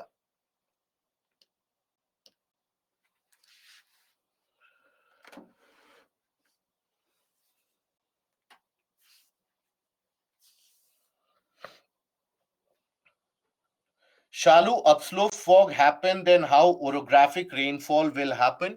So even in this case, Shalu, when the upslope fog is happening slowly and steadily, that wind eventually, where will it go? That wind may be risen up, may be driven up, but upslope fog is not happening in the high altitude. Generally, in the hilly areas, you will experience the upslope fog. Okay. So, good number of you have given the correct answer. That is rotation of Earth. Rotation of Earth leads to Coriolis force. It leads to Coriolis force. So, correct answer is C. Then, westerlies in the southern hemisphere are stronger and persistent than in the northern hemisphere. Why? Southern hemisphere has less landmass as compared to the northern hemisphere. Coriolis force is higher in the southern hemisphere as compared to the northern hemisphere. So why is it that westerlies are stronger in the southern hemisphere as compared to northern hemisphere?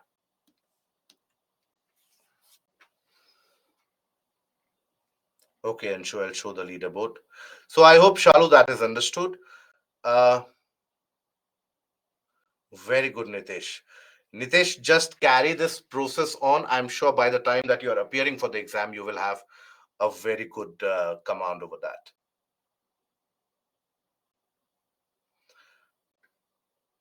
Madhur, I'll take your question soon after. Don't worry. Yes, Pulkit, it is very similar. So here, when we have southern hemisphere has less landmass, so less friction, so stronger wind. So this is correct. Coriolis force is never going to be higher in southern hemisphere as compared to the northern hemisphere. In general, why? Because Coriolis force across both the hemispheres, that is similar. So here the answer is going to be A, one only. Now, this is where I want you to pull all your attention in and attempt this question. A layer in the atmosphere called the ionosphere facilitates radio communication. Why? The presence of ozone causes the reflection of radio waves to Earth. Radio waves have a very long wavelength.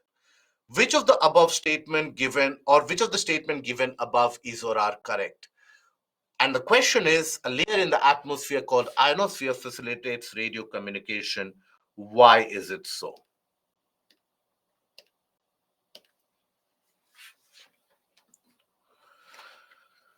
So, Madhur, basically what you need to do is, first of all, get done with the basics as soon as possible.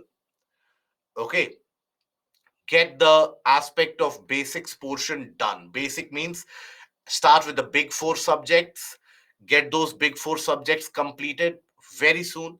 Have 4 to 5 phases of revision. Current affairs, you have to adhere to. 4 to 5 revisions of current affairs is required. And broaden your scope slightly greater to as compared to the textbook. Look at the various documentaries, etc. For example, you had many of the questions in environment ecology directly from the basic documentaries that we have been referring in the class, we have been suggesting in the classes. We have always talked about those documentaries, for example, in the environment sessions, and many of the questions have come directly from there. So you get a better idea about what is happening.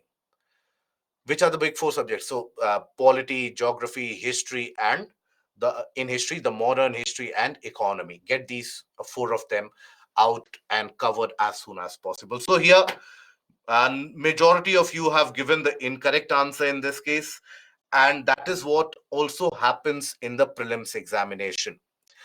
The problem is that we answer what we know, not what the question is asking. Let us analyze the question here. A layer in the atmosphere called the ionosphere facilitates radio communication. Why? So, why is it that ionosphere facilitates radio communication? It is because of the presence of ions, the presence of charged particles. Why is it that the charged particles are created? Because of solar rays. Solar rays, they come with increased amount of energy and they create those charged particles, isn't it? So in this situation, let us take a look at the first statement. Presence of ozone causes the reflection of radio waves on the earth. Right? This is absolutely incorrect. Ozone is present in the region of stratosphere. It is not to be found in the region of ionosphere. Second statement. Radio waves have a very long wavelength. Fair enough. Let us say they have very long wavelength or very short wavelength. Now, does that mean that because of that they are reflected at the ionosphere? If that would have been the factor, why aren't the radio waves reflected at a lower level? Why is it that the radio waves are reflected only at the region of ionosphere? If the wavelength is the determining factor, so here the determining factor is the presence of ions, not the length of the radio waves. So that is basically what makes the second statement incorrect as well. That is why I tell you, look at the demand of the question and not what we know. That is a common prejudice and a mistake that the candidates they come across. Now, the jet aircraft flies very smoothly in the lower stratosphere. Okay, in the lower stratosphere. What could be the appropriate explanation? There are no clouds of water vapor in the lower stratosphere. There are no vertical winds in the lower stratosphere. So jet aircraft flies very smoothly in the lower stratosphere. What could be the appropriate reason for the same?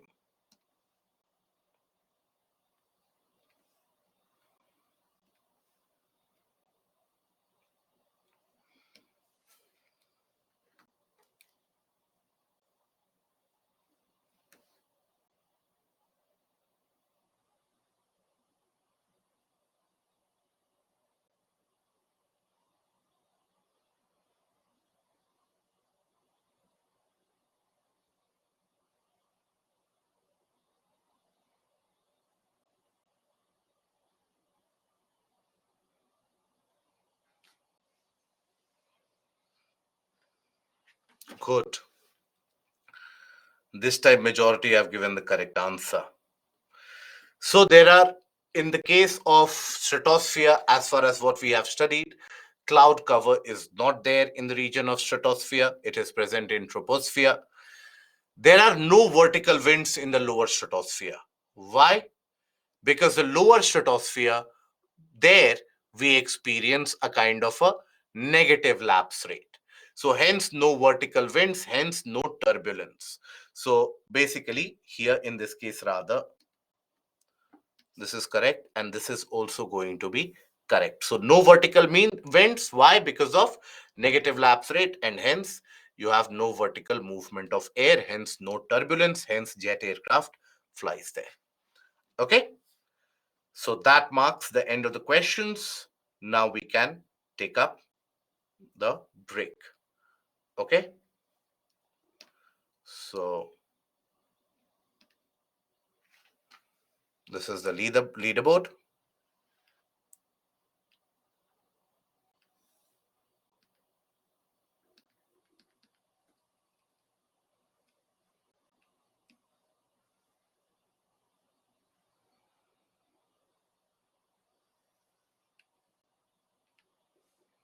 Okay, so we come back and we continue with air masses and cyclones.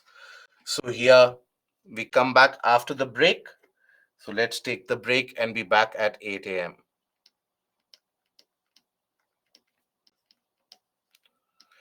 Shreyank, if the radio waves had shorter wavelength and higher energy, it would have penetrated ionosphere. Absolutely fair enough. Absolutely perfect, Shreyank. But then, does the radio wave reflect or does the ionosphere reflect radio waves because of its wavelength or because of the presence of ions? Think about it carefully. Let's take a break and let's be back. For the basic documentaries that I have been talking about, few of the students have been asking me about that as well. So just to give you an idea, take a look at Our Planet or Planet Earth. It is available on YouTube. It is a 10-part series. And there you get an idea about the nature, natural environment, climatic conditions, climate change, global warming, food chains. So the Our Planet documentary that you have, it is not only informative, but for example, you had a question this year that you have how the orangutans, they use a stick to get the food out, and you also had a question about nocturnal species. And then again, you had a couple of questions last year also. So all these questions, you will find them in that region. I'm not saying that that is the source of the questions. I'm just saying that you can find them in that area as well. So that tells you about the importance of accumulated information in that region. Okay.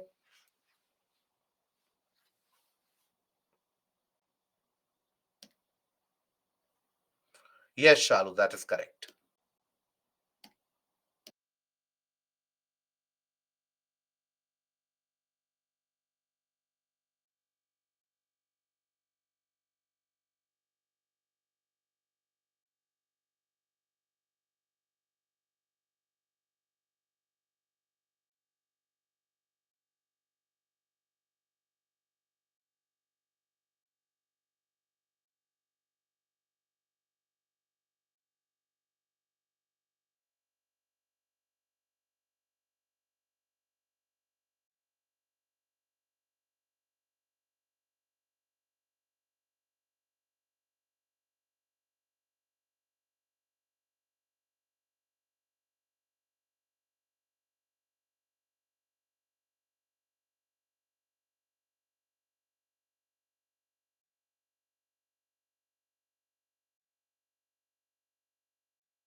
A confirmation about the audio, please. If the audio is clear and available, kindly confirm the same.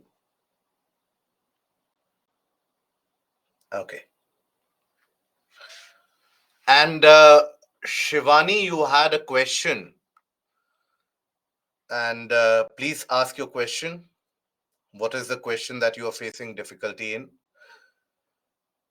See, understand, everyone. I'll try, and I generally try to take up as many questions as possible.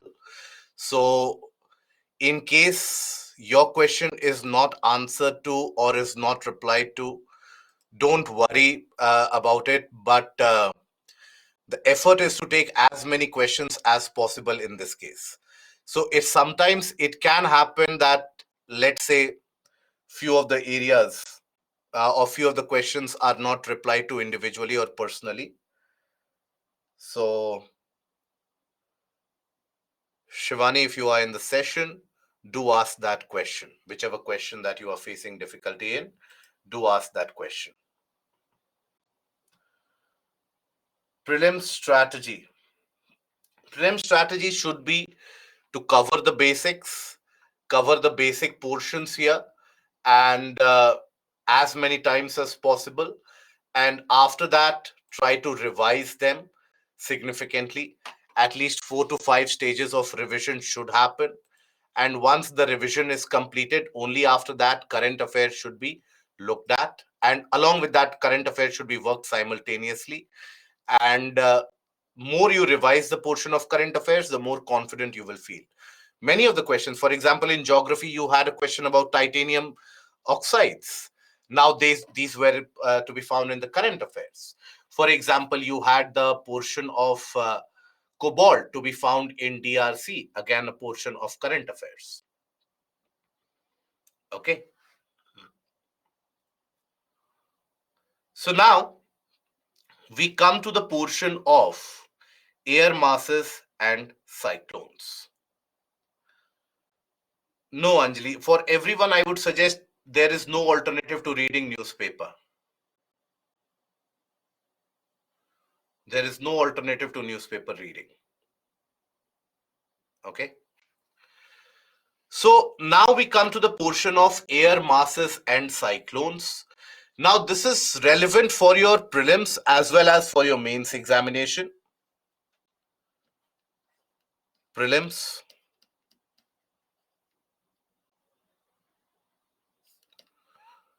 In the case of prelims, you get questions about fronts,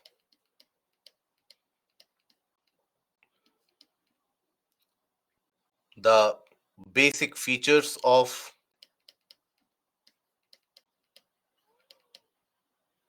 cyclones, and in this both temperate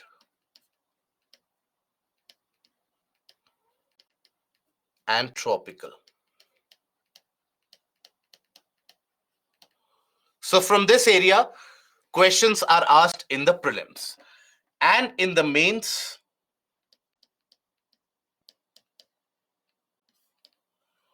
you get questions from influence of air masses,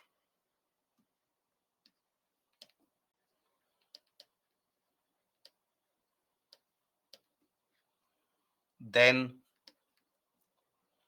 formation of tropical cyclone,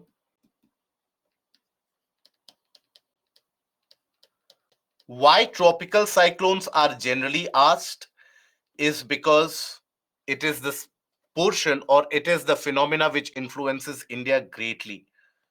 Naming of cyclones. How is it the cyclones are named? Okay. Tara, can we refer CNA from our Byju's classes? You can refer as a point of revision. But please think about it that it is never going to be the portion here that when we talk about CNA or any of these current affairs, it is never going to be the scenario that it will replace your newspaper. When you read an analysis or when you get across an analysis, it is what you understand from that article. But first of all, if you read that article on your own, it will broaden your horizon there itself. It will help you understand the flow. And many of the times while reading the newspaper, you catch hold of even small, let's say, pictures which are in mention, small events where, let's say, a centenary celebration has taken place. Now, all those events will significantly augment your understanding, improve your understanding. Okay, so please, any of you who is actually serious for the examination, you cannot avoid the newspaper. And yes, in the present day context, newspaper reading will also help you in the portion of CSAT. Again, I would say, I had a question from Shivani, and you were worried that your question is not being addressed.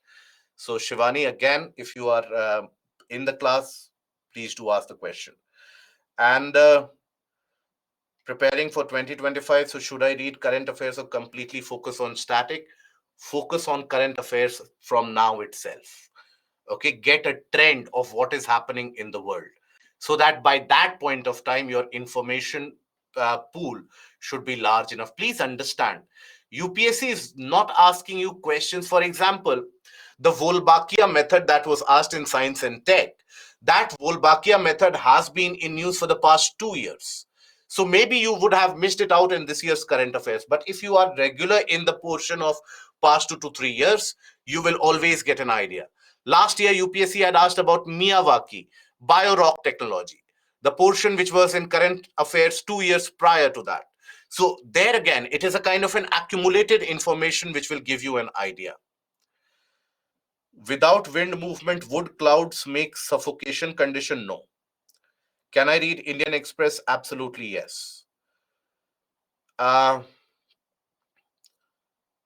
how much time should I spend on newspaper reading? Roughly around 1.5 hours. Jagdish, I'm facing a difficulty in revision and joining classes. Okay. So, see, please understand the approach that I have told you in the first class itself. In the first session itself, I told you that all of us, we have different amount of time which is available to us. So, for all of us, it is important that at least whatever you have studied in the class, that is revised immediately. Many of us are working professionals here. So for all of them, I would suggest that, and I have already suggested that, let's say you are going to work, or you are in your office, or you are coming back from work. Now, in that time period itself, you can analyze by the app, you can go through the main articles, and then eventually, once you have gone through them briefly itself, but after that, when you listen to the analysis, the CNA videos, etc., that will significantly improve your level of understanding. Notes from current affairs. See, notes from current affairs is not something which is absolutely instrumental in present day scenario. It is going to be helpful, but you can also, if you have a paucity of time, you can revise it with the monthly magazines. Monthly magazine will consist a gist of important articles mentioned throughout the month. Okay. Lakshmi, don't worry, just download an app of the Hindu newspaper or the Indian Express, whichever you are studying, download the app. Kishan, your question about the prelims question, which was asked about finely ground basalt rock on farmland. It is not from the portion of geomorphology. It is a portion from geoengineering in the portion of environment and ecology. So here, in the portion of environment and ecology, when you talk about how is it that carbon sequestration works, so that is where you understand that how is it, or what can be the methodologies to remove excess carbon dioxide from the atmosphere. That is where with the basaltic rocks it can form carbonate. Okay. Any monthly magazine that you are comfortable with, read any monthly magazine that you are comfortable with, and that will be it. Aarti, language of Hindu is hard, follow Indian Express in that case. Okay. Can I be able to achieve civil services in 1 year as I have knowledge of now? So please understand, Many of examples exist where the aspirant has initiated the preparation 6 to 8 months prior, just that they are regular in their newspaper reading, just that they know which areas to focus upon, and that is how they are able to maximize upon it. So if you know what to do, absolutely 1 year is more than sufficient. Newspaper reading is an absolute must. Note making, whenever you carry out note making, it should always be very brief. Okay, whichever notes you are preparing, it should be very brief. It should be only for your revision purposes. Okay. Yojana and Kurukshetra is something which should be augmented with your current affairs. That is very relevant for your mains exam. And Masood, you can start with this class itself. The classes that you are attending, start revising those classes itself. Nitesh, any one newspaper you have to cover. As of now, don't cover two newspapers. You don't have that much scope. So, two newspapers you should start covering. You can start covering after, let's say, you have appeared for the mains examination successfully. After that, okay. Along with the PPTs, Madhur, in the final stages of your revision, basically you should have the basic books which should be covered as well, right? Shargun, have I taken your question? I have taken your question. Basically, I think, see, there is a limitation on how many questions I will be able to take. I'm reading Times of India. Absolutely change Times of India. Please don't read Times of India. For a preparation, please don't take Times of India. Times of India is for your masala news and for entertainment purposes. So when you get bored in your life, when you are very bored and you are very, monotonous, feeling very monotonous in your life, then go for newspapers like Times of India. You will get an idea which political party is saying what about other political party, which Bollywood actor is dating which Bollywood actor, and so on. So all those kinds of masala information, masala entertainment that you want in your life, you will get through Times of India. But if you want a detailed analysis of anything relevant for the portion of current affairs, that either Indian Express or the Hindu. Okay, right? And never have that FOMO factor that my friends are reading the Hindu, so I also have to read the Hindu. My friends are reading Indian Express, so I also have to read Indian Express. Any of them is sufficient. Okay. A compilation of, in the case of the portion of the magazines, Yojana and Kurukshetra, the compilation of it is more than sufficient. Can we start now? What pages should we read in the paper? So, newspaper reading, see, only talk about or only read those portions which are going to be relevant tomorrow and in the coming year as well, not those transient portions which are present tomorrow. For example, let's suppose you come across a news article about a political party or about an election, count it out. For example, let's suppose you come across a news story about a growth rate in one quarter. UPSC is never going to ask you that. Look at the trend of that growth rate, why that growth rate has altered, why is it that the exports are faltering. Look at the trend and move ahead. Okay. Anything that you like better to read out of Indian Express or the Hindu, you read that.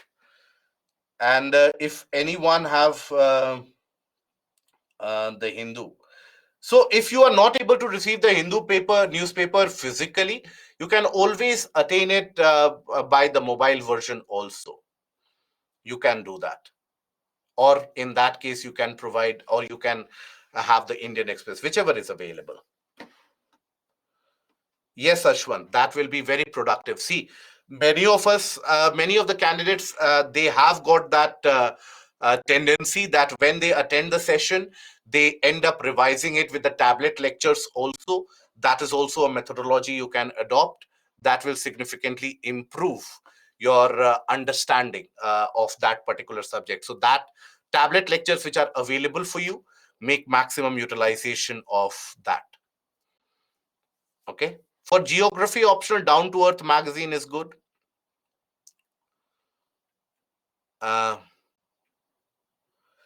It will come with practice, Tajinder. Okay.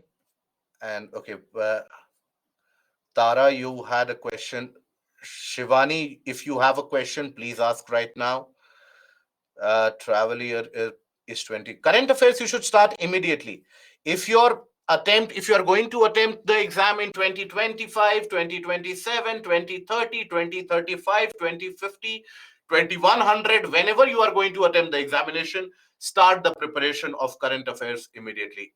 Current affairs should be read on a daily basis. It should be a kind of a habit, right? That is something which is a habit which you develop. Okay. Now, after that, we initiate the discussion. Otherwise, we will be stuck in the portion of strategy forever. We'll take these questions in between also wherever possible. So, when we talk about the air masses, here, what do we understand by air masses? It is basically a mass of air, as simple as that. A mass of air which is present, which will have its own distinct property of temperature, its own distinct property of pressure, its own distinct property of density, its own distinct property of moisture, water vapor present. So, an air parcel or any mass of air having that distinct property is referred to as an air mass. Now, air masses basically they extend for maybe hundreds or thousands of kilometers altogether, right? Air masses, they are not restricted to a smaller area. They are present for very large distances. And how is it that the air parcels, they gain this property? So, for example, let's suppose you go to a coastal territory like Chennai. Now, in Chennai, you will experience that the air is bit warm. It is also very moist, isn't it? The air is warm as well as moist. If you go to, let's say, Rajasthan, you'll come across a scenario that air is warm, it is dry. Along with that, when you go to Ladakh, the air is dry, but it is very cold. So the air's property is varying in different regions. Why? It is dependent on the ground conditions also. Okay. So air masses, they get influenced in terms of the property that they exhibit by the properties of the ground surface on which they are lying. And that is the concept of source region in terms of air masses. So the air with distinctive characteristic in terms of temperature and humidity, that is what is referred to as an air mass. And when the air remains over a homogeneous area for a very long time, it acquires the characteristics of that particular area. So here, when we talk about the source regions, what are these source regions? So, source regions basically are those areas based upon the characteristics of which the air also gains the relevant property. I will repeat. The areas over which the air parcels or the air masses they gain their property, they are referred to as the source region. Now, in the screen, you would be able to observe few images here. One of the image that you would observe is that of a desert. Now you would know that over a desert, generally the air would be warm and dry. You know that, let's say, if we talk about the tropical waters, the air will be very moist and it will be warmer as well. In this case, you know that the air will be very, very cold.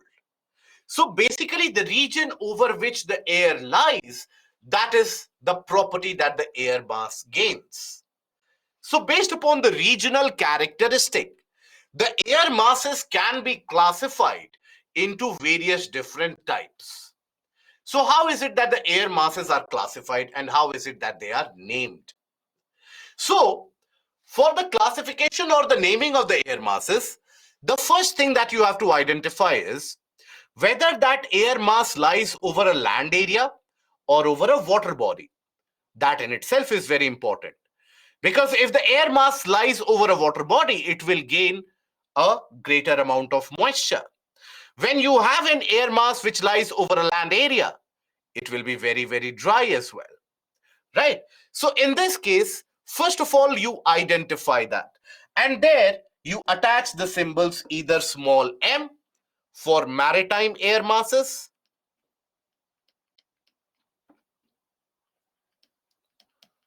maritime. And if you have a continental air mass, that is the air mass originating over a land, that is what is attached by a letter C.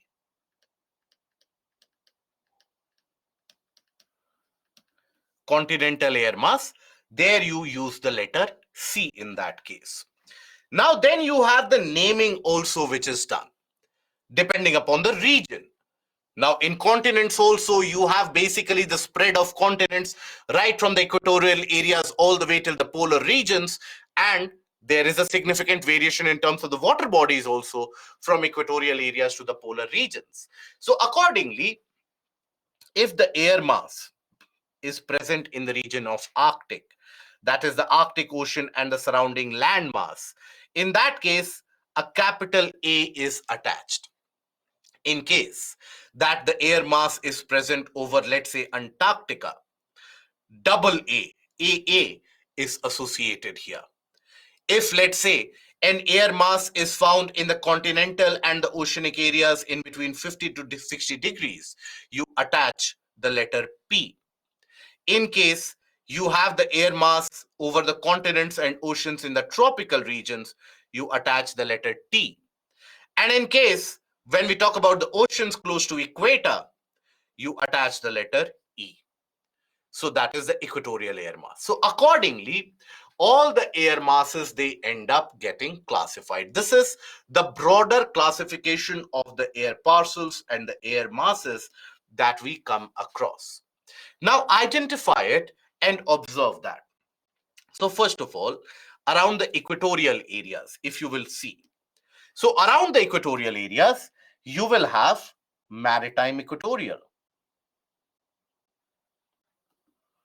Maritime equatorial. Now you don't have significant land portions above the or in the region of the equatorial areas. So that is why you don't have a substantial continental equatorial air mass. That does not exist. You will have the maritime equatorial air mass, which will be in existence. Then, for example, suppose as you move beyond the equator, you will come across the tropical areas. So maritime tropical in this region, maritime tropical in this region, continental tropical in between, continental tropical in between. Here also you'll find continental tropical in certain cases, maritime tropical, all these. Observe continental tropical, maritime tropical. Then further, as you go higher up, you come across the polar regions, maritime polar, here also maritime polar, here also maritime polar, here also you have maritime polar, isn't it? So all these are basically maritime polar. And then if you go further higher up, you have continental polar plus continental Arctic in this region. And here you have continental Antarctic or CAA. So this is the broader classification. You don't necessarily need to by heart and rote learn all of this, but then you should have a broader idea about how is it that the air masses are generally classified. Okay. Central Africa here in this case, you will observe that it does not always experience the equatorial conditions, because the ITCZ in this region, ITCZ basically ends up during the drier season, during the summer season, the ITCZ comes here. During the winter season, the ITCZ comes over here.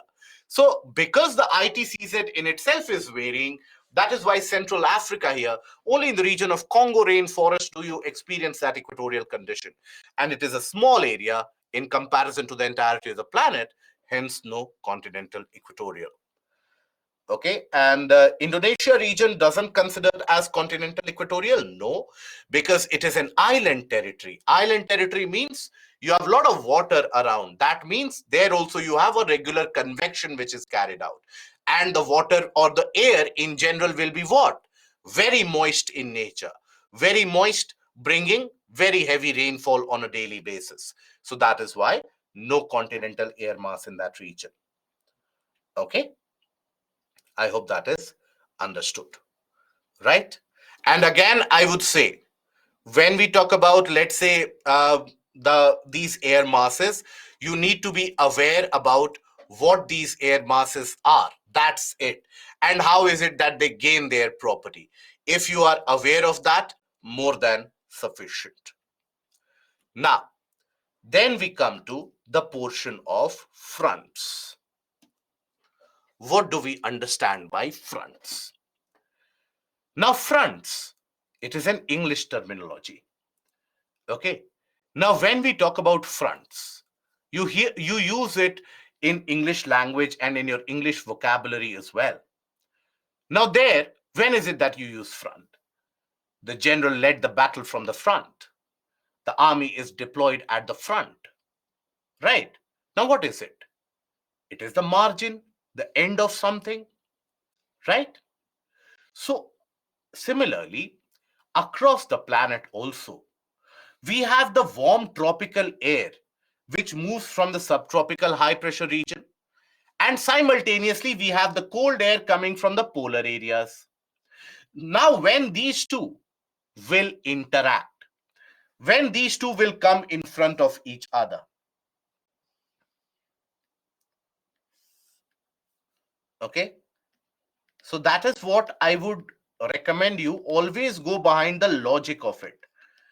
In the portion of geography, even if you are able to understand the English meaning of any particular term, that oftentimes is more than sufficient to help you understand what the term means. So try to understand the meaning of that term as much as possible.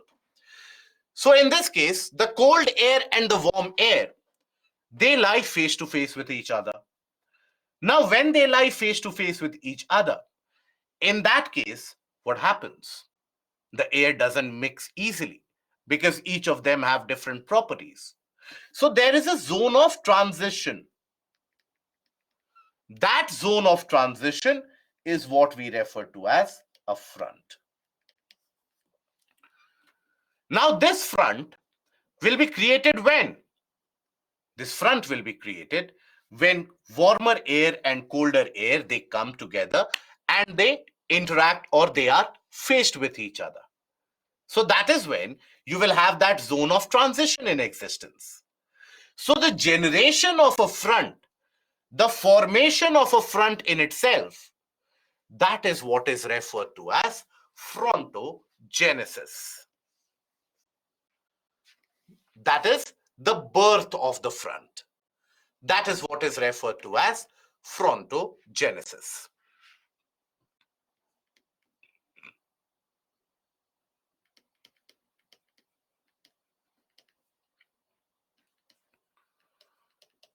Okay, Shivani, finally I have your question now. The question is the Hindu analysis of Byju's is enough for current affairs? Please try to read the portion of newspapers. There's no replacement of current newspapers of this. And kindly don't have a grievance in that case that I'm discriminating against a few students here. Let me put it on record. I don't know any of the students personally. So the questions that appear in front of me, I take up those questions. I have no personal vendetta, no personal interest with regards to that. I should take, let's say, only one question, ignore the rest. I hope that is taken in good spirits. And I hope you trust us at least this much, that we try to solve as many problems as possible, including the very well qualified subject matter experts. And I hope there is no grievance which is kept for that regards. Any issue with regards to concept, always feel free to get in touch, but there is no biasness which is involved here. And I'm sure even those questions, even many of the other students, even those whose questions I have been addressing, you would also feel that okay, my three questions are addressed, but the next two questions are not addressed. My one question is addressed, next three questions are not addressed. All of you would have that kind of a grievance somewhere or the other. but I hope you understand the limitations also. The limitations are we have to carry forward this module also, right? So I hope that is understood. Now, frontogenesis is when the front gets created. Once a front is formed, that is frontogenesis. Now, how is it that a front is created? So, in a region, let's say, when we consider the planet, let's suppose. Now, across the planet, we have seen that in the region of the tropics, we have the warm winds which arise from the tropics and which move to the colder areas.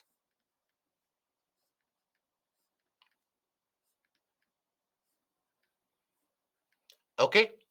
And then, meanwhile, you have colder winds from the region of the poles and they come to the warmer areas. So, it is generally in this region that you will observe the frontal formation, or more precisely, if we take a look at this map, where is it that you will observe the difference in terms of temperature characteristics? So, observe this line here, or let me use another color. Observe this line here.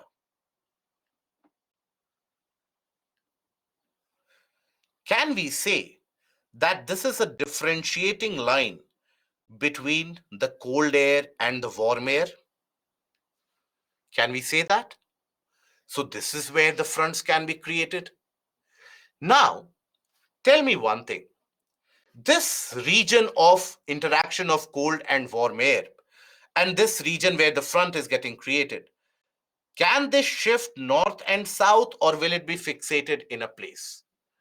Do you think that this region can move north or south, or will it be fixed in one latitude only? It can shift.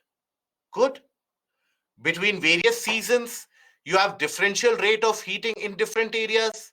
So it will shift with the pressure belts.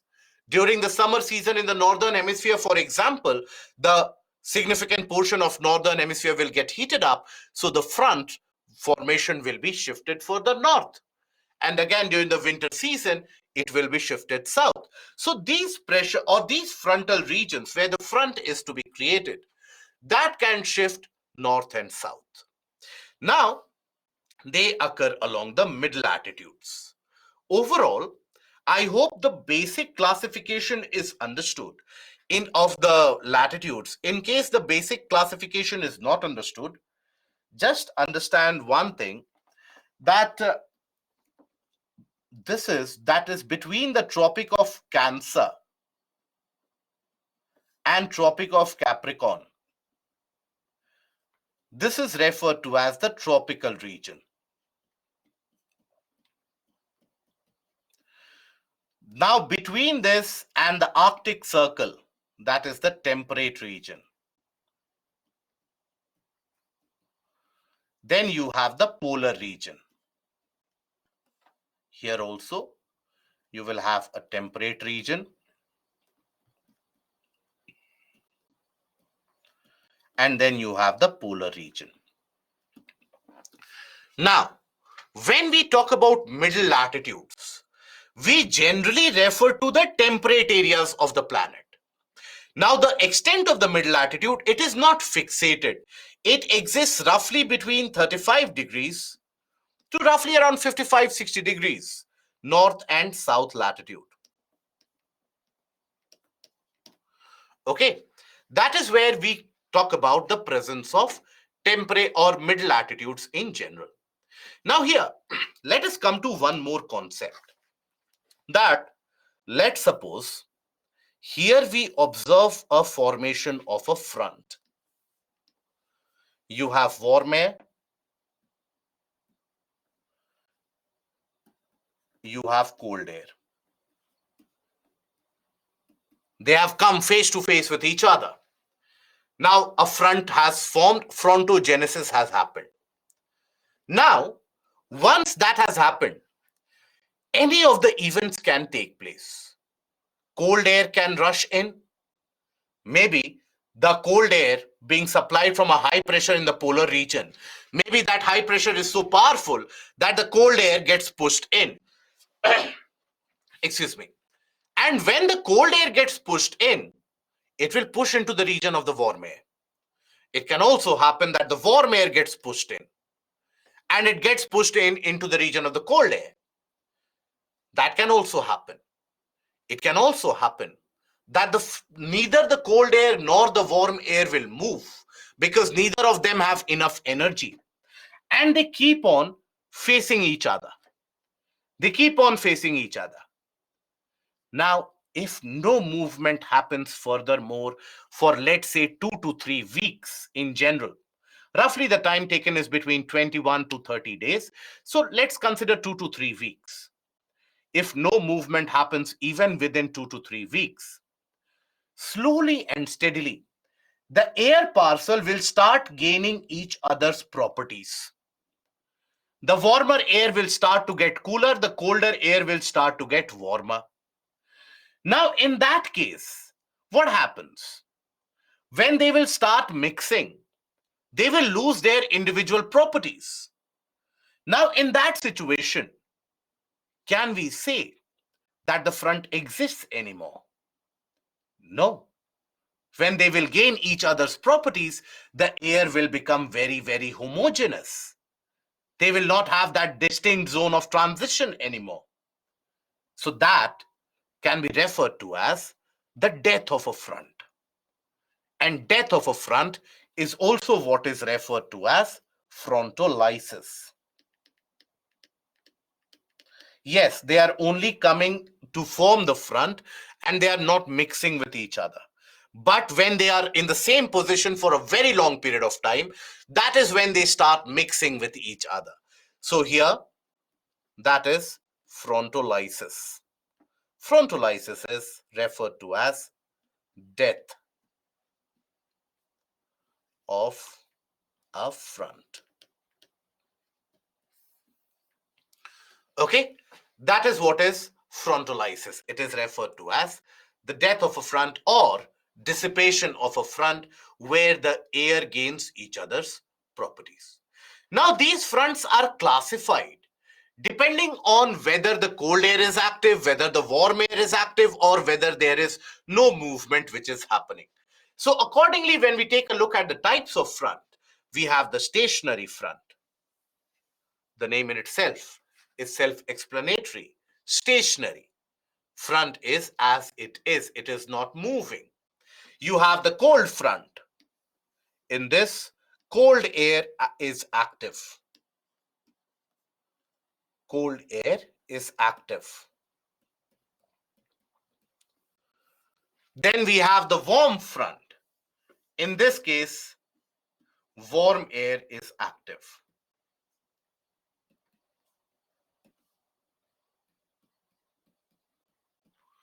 And then you have the occluded front. This is where you have front begins to close.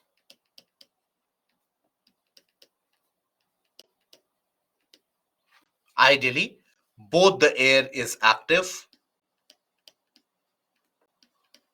cold and warm air is active.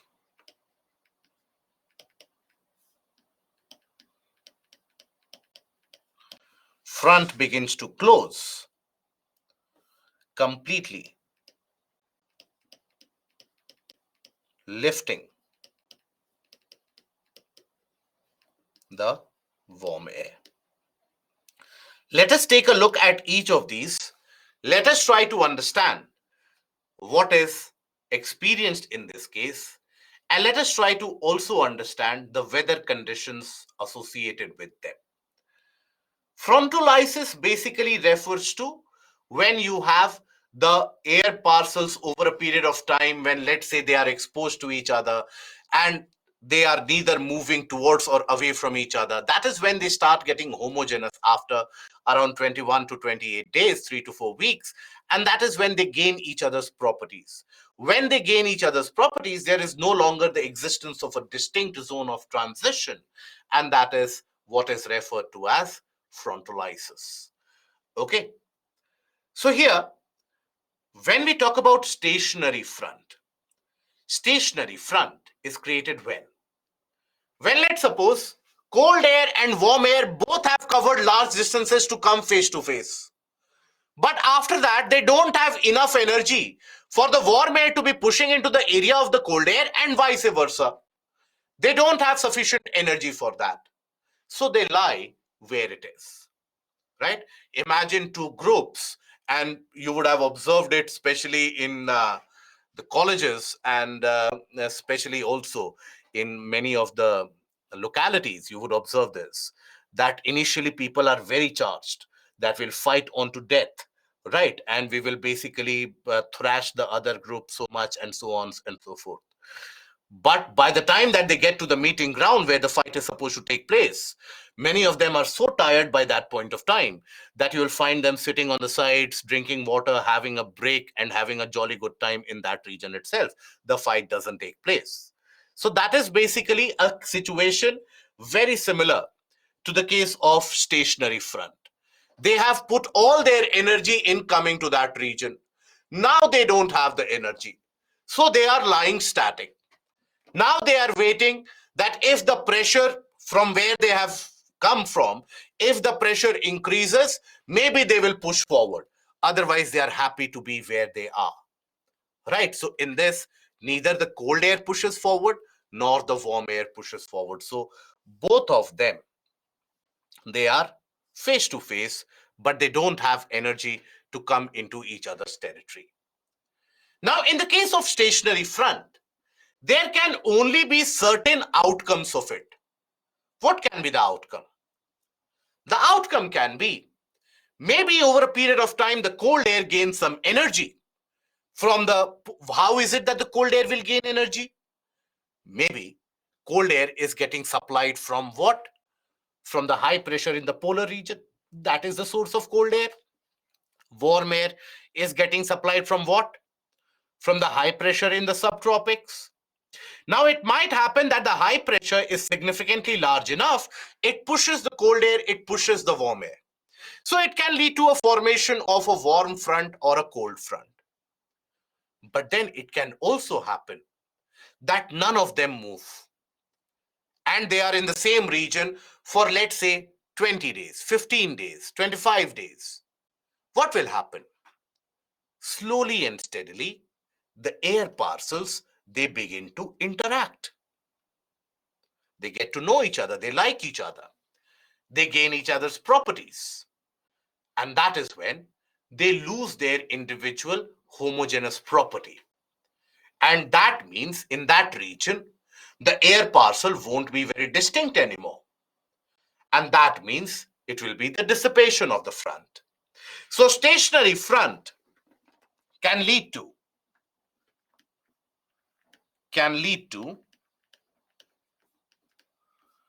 formation of a cold or warm front, or can lead to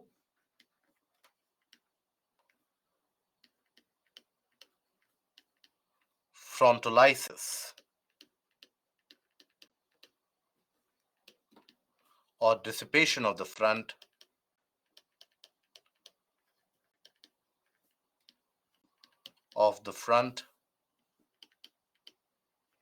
over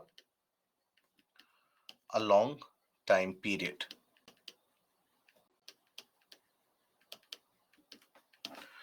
It can lead to the dissipation of the front over a longer time period also. Okay. Now let's take a look into the cold front and the conditions of the warm front. What are they and how are they created? So when we talk about, let's say, cold front. Now in the case of stationary front, how is it that they will lead to formation of a cold or a warm front? If they didn't have energy, now where will they get the energy? That is what I told you. It can happen that the high pressure which is driving this air, that high pressure might strengthen over a period of time. So it will drive the air furthermore. So you will have cold front. It might happen that the high pressure which is driving the warm air, that gets stronger over a period of time, so the warm air will be pushed. So that is how stationary front can lead to formation of cold and warm front as well. Now, in the case of the cold front, it is the cold air which pushes into the region of a warmer air. Okay, so colder air pushes into the area or the territory of warmer air. Now, here, the interaction which happens is very simple. The cold air is going to have a compressed volume, a definite volume. Warm air is lighter, it is expansive, isn't it? So when the cold air simply comes in with that compressed volume, that is when the warm air simply gets lifted off the ground, right? Warm air gets lifted off the ground. So if you have to imagine it, let me take the help of a piece of paper so that you understand that. Just a brief moment. Let me take a piece of paper.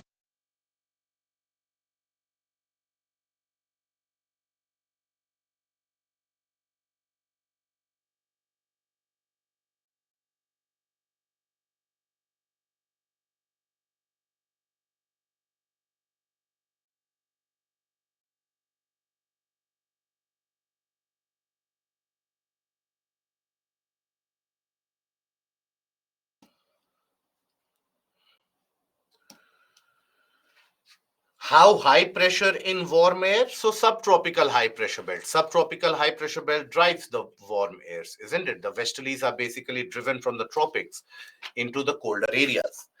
Now here when we consider, I take the help of these two pieces of paper. Try to understand that. Here, basically, let's suppose we consider warm air. Warm air will always have a greater volume, and cold air will always have a very less volume. It will be compressed. So when you have the cold front, means the cold air is the active one. So if suppose in a region you have the presence of warm air, it is going to indicate that kind of an expanded volume, isn't it? It is going to indicate a kind of an expanded volume, for example. Now the cold air rushes in. What it does is it simply throws the warm air upward. As the cold air rushes in, it throws the warm air upward. So the warm air is completely lifted up the ground. So if you have this, that the cold air is advancing, the warm air which might be present here, as the cold air pushes forward, let's suppose, the cold air in this case pushes forward. So whatever was the warm air present, that warm air is lifted upwards. Okay, so that is basically a kind of a cold front. Now, when the warm air is suddenly and rapidly being pushed upwards, so what will happen? It is suddenly and rapidly being pushed upwards. This warm air will lose temperature very quickly. And when it loses temperature, it will undergo condensation. But you have a rising warm air, means condensation will be happening at different heights in the same region. Condensation will be happening at different heights, isn't it? So here you will observe in this region formation of cumulonimbus clouds. So in this case, you will observe cumulonimbus clouds.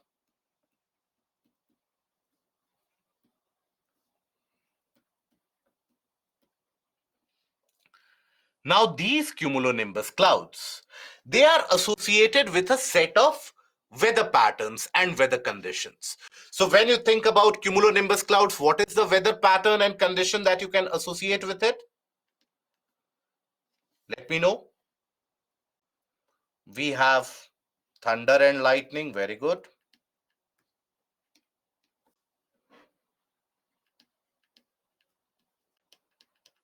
And lightning. And the characteristic of rainfall, it will be very heavy rainfall. very heavy rainfall. Right? So, in a way, this will it have, in the case of cumulonimbus clouds, generally do we experience wind movement on the ground, associated wind movement? We do sometimes. So that is why cold front is associated with violent climatic conditions. You have the formation of cumulonimbus clouds, you have the occurrence of very high amount of rainfall associated with thunder, lightning, and stormy conditions. So you have associated stormy conditions.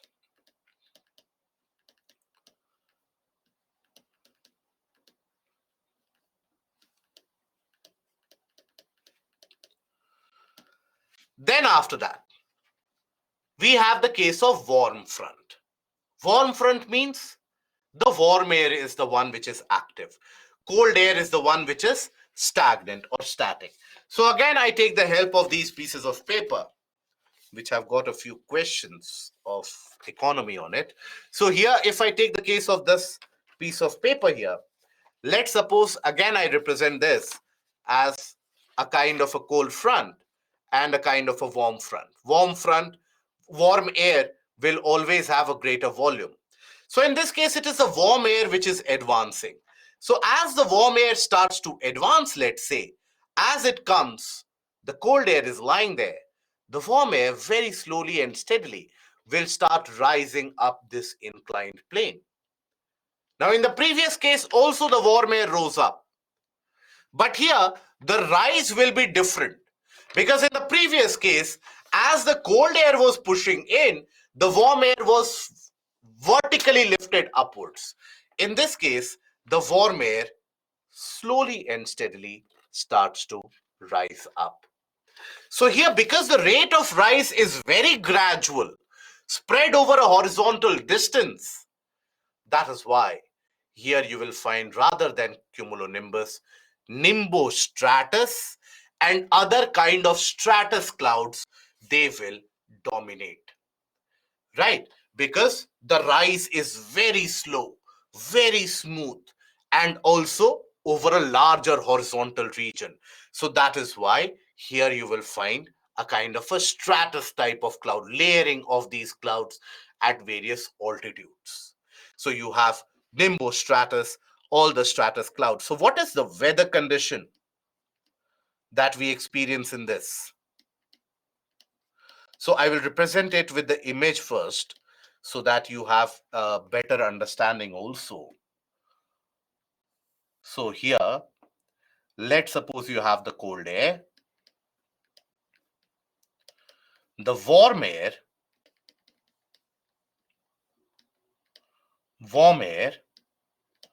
it pushes forward ever so slowly, it will rise up like an inclined plane. So the warm air will reach here. In the process, it will form clouds in layers at various different heights, rather than in the case of the cold front, where in the same place vertical development happened. So that is why stratus type of cloud will dominate. So moderate rain for longer duration, very good. Less intense rainfall over a prolonged period of time, very good. Steady rainfall, lack of thunder and lightning, beautiful. So here, basically the weather condition associated will be moderate rains continued for a very large duration. What is also referred to as steady rains, right? Steady form of rainfall. That is something that you will come across, that you will experience in this case. So that is where you have the moderate rainfall, no thunder, no significant thunder or lightning. It is not as if no thunder at all. In the case of nimbostratus, we have talked that sometimes thunder happens or lightning happens, it happens within the cloud itself in many of the cases. But its proportionality will be very, very less as compared to the earlier scenario. In all these cases, in both these cases, we come across a situation of frontal rainfall and also frontal inversion. In both these cases, if you look at it, you have the frontal inversion also taking place, which we had studied a couple of modules back. Now, one thing that I want you to notice from both these cases is a simple fact that whether it is the cold front, whether it is the warm front, it is the warm air which will get uplifted, isn't it? Whether it is the cold front or the warm air gets uplifted. And the reason for that is that the warm air is much lighter, lesser in density, larger in volume. It can always get uplifted in that case, isn't it? Now, here we utilize this in order to understand the case of occluded front. Occluded, occlusion, that is the word from which occluded is derived from. And what is the meaning of occlusion? Occlusion, again, is an English terminology. What is the meaning of occlusion? So, occlusion refers to the act of closing, right? When something is closing down, that is occlusion. So, let's suppose I take you back to a portion. Let's suppose here. Let's suppose this is the front. Here I have cold air,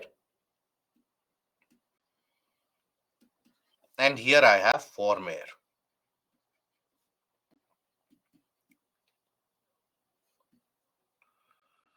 Now, it can happen that warm air starts penetrating in this area. Now, as the warm air penetrates in this area, the shape of the front will change ever so slightly. And let's suppose the cold air penetrates in this area. So the shape of the front will change.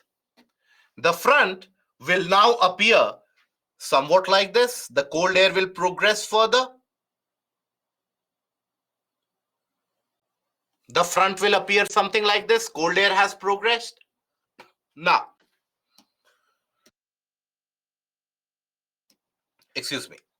Now, it is the cold air which is active one. Now, this cold air, it is the one which is hugging the ground surface, driven from the polar high pressure belt. So, the cold air will start engulfing the region. This cold air further will come. Here also it will start spreading. Here also it will start spreading. And wherever the cold air is spreading, it is a cold front. And in all this process, whether it is a cold front or whether we consider a warm front, which air is being pushed upwards? It is the warm air. In either of the cold front or the warm front, whichever front you talk about, it is the warm air, which is a lighter, which will be pushed forward. So the front, over a period of time, it begins to close itself. Cold air starts to push it from all directions, and it begins to close itself. Eventually, what will happen? The front will close down from all sides. The front that you saw, that will be closed down from all sides. And that closing of the front, that is the stage which we refer to as occluded front. So when we talk about occluded front, it is basically when the front indicates a kind of a closure. This image that you see is basically an image of a temperate cyclone and development of a temperate cyclone. But here, if you will observe this stage, observe that what was actually a development of a front which was happening as the front was developing significantly. Eventually observe that the front is getting closed down. So imagine if, let's say, this paper, this represents a kind of a cold air. Now, Here, the cold air will start surrounding the ground from all sides. And when it surrounds the ground from all different sides, it will manage to lift the warm air completely upwards. So the warm air is completely lifted upwards as the cold air surrounds it from all sides, closing the front. And that is occluded front. So here, let us move step by step. So first, cold air surrounds the front from all sides completely, lifting warm air off the ground.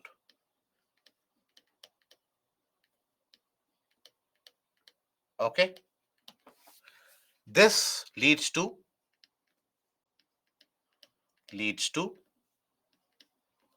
closing of the front.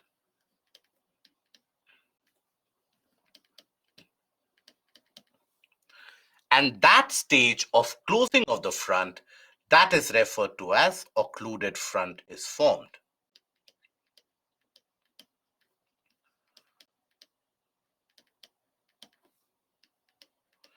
Eventually, after, let's say, cold air has surrounded and covered the land from all sides, warm air will be completely lifted upwards.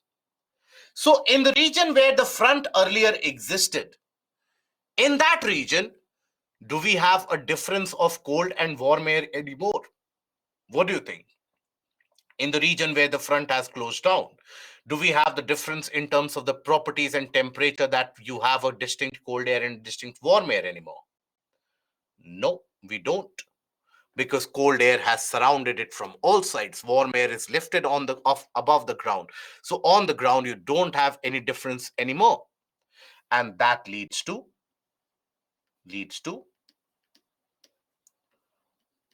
frontolysis.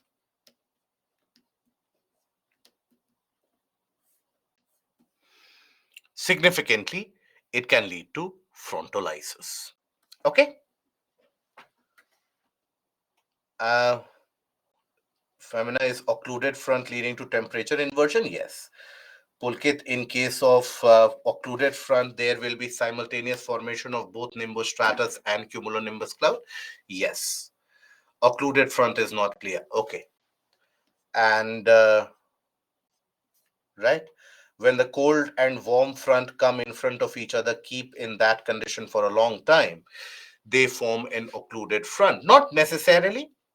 It is the cold and the warm front, they start closing in from all sides, and that is where they form the occluded front.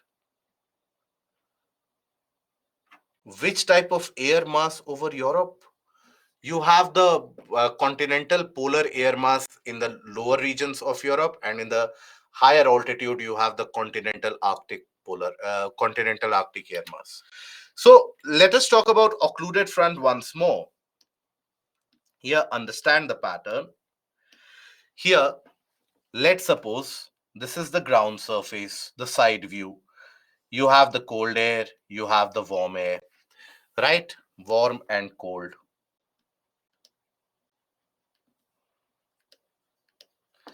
Now, from the top view, it gives you an appearance somewhat like this. Top view, a region of cold air, a region of warm air. Now, it can lie static. It can form a stationary front. It can develop into a different front as well. Let's suppose the warm air gets active in one area like this. So in this region, you will form a warm front. A warm front is created. So as you have the creation of this warm front, on the ground, which air will be present? Cold air or warm air here in this area? as you have the warm air which becomes active, which starts to push, what kind of air parcel will be present on the ground? Cold air or warm air? It will be cold air, because the warm air will be lifted upwards. The warm air is coming in and lifted upwards. So cold air will be present on the ground. Now let's suppose here we have the cold air which starts pushing into these areas. Cold air is active in these areas and starts pushing in. Slowly and steadily, this cold air will have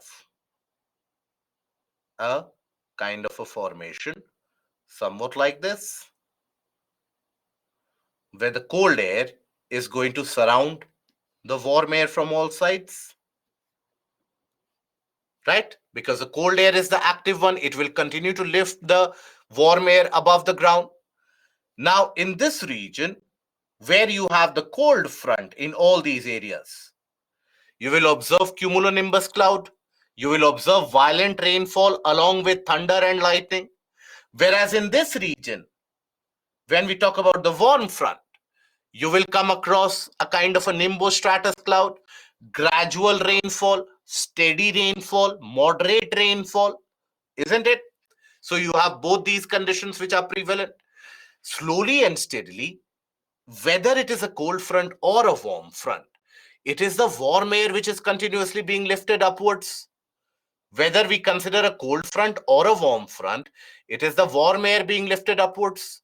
So as the warm air is continuously being pushed upwards over a period of time, what do you have? The front begins to close from all sides. Front begins to close. So this region where at one point of time you had the presence of warm air, even here, the warm air after getting lifted upwards means on the ground you will only have the presence of cold air in that region. So on the ground from all sides you have cold air. You have cold air. So this is what is referred to as occluded front. Okay, that is what we have as the occluded front. That is considered to be the final stage when we talk about temperate cyclone.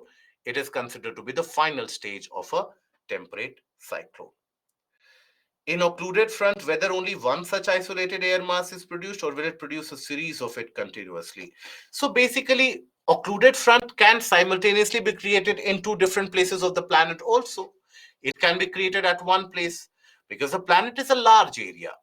You can have the cold and the warm air masses active in different portions. Okay. And it is not a continuous stretch that the front will be created over the entirety of the circumnavigation of the planet. No, it is formed over, let's say, 1,000 kilometers at one point of time or something like that. Okay. So that is the case of an occluded front. Occluded front eventually leads to the complete replacement of warm air on the ground with the cold air. So it eventually can lead to the dissipation of the front or frontolysis in that particular area. Now, with that, we lay the foundation and we come to the portion of cyclones. The name itself risks disaster, devastation, and significant amount of damage. When you think about cyclones, the first image that comes to your mind is what? Very strong winds, heavy rainfall, lot of damage, lot of destruction. So, what are these cyclones? So, all of us who have been interested in the questions of cyclones for the past 2 to 3 days, or for maybe since the initiation of the class, finally, we come to that portion. So, cyclones basically refer to a kind of an air circulation. When the air circulation happens in almost a circular manner, that is what is a cyclonic circulation around an intense low pressure area. So for the cyclone, one thing which is very essential is intense low pressure region. I hope we understand the difference between a low pressure region and an intense low pressure region. Very, very, in the sense that, let's say, a low pressure region can be considered as 1000 millibar or 990 millibar. In the case of a cyclone, we have the low pressure somewhere around 950 or even lesser than that. Sometimes it can reach up till even 890 millibar. So, very intense low pressure. Now, what will this intense low pressure do?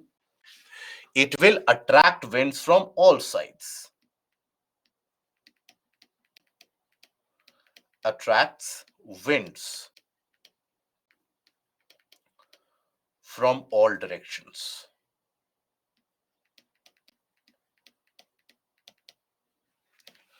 Okay?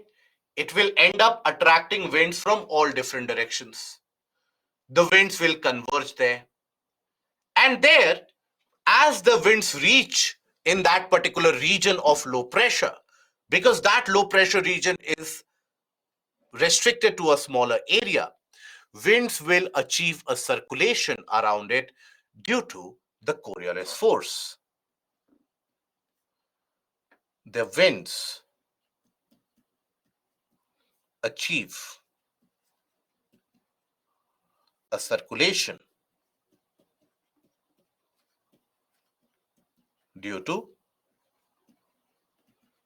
Coriolis force.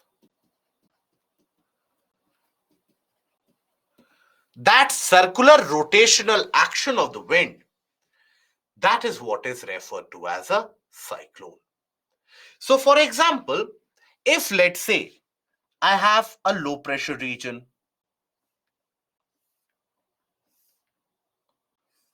let's suppose I have a low pressure area here in this region. Now, this will attract winds from all sides, from all different sides, the winds will be attracted. Now, as the winds, they get heated up, they will also start rising here. But the circulation of the wind will depend on which hemisphere we are talking about. For example, when we talk about northern hemisphere in general, in the northern hemisphere, the deviation due to Coriolis forces, rightward deviation, isn't it? We have a deviation which is experienced to the right. So here, let's suppose you consider a low pressure.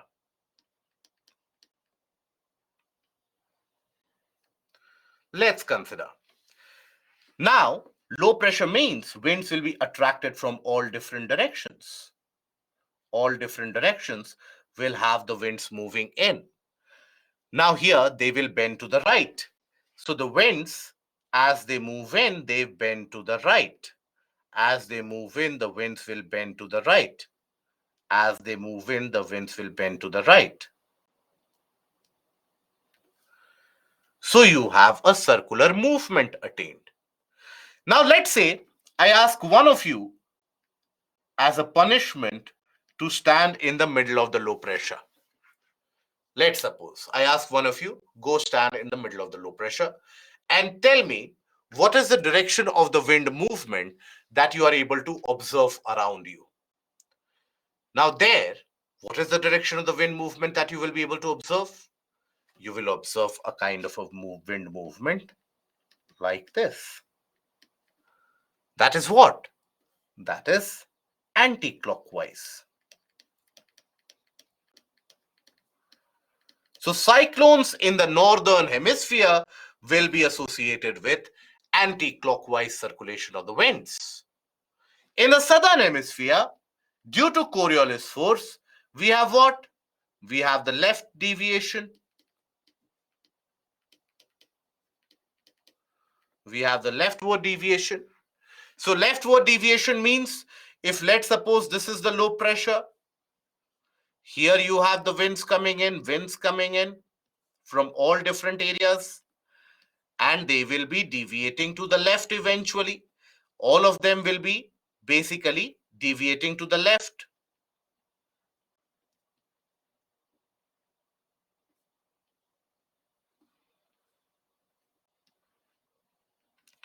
Now here again, the same individual posted in that region of the center of the low pressure.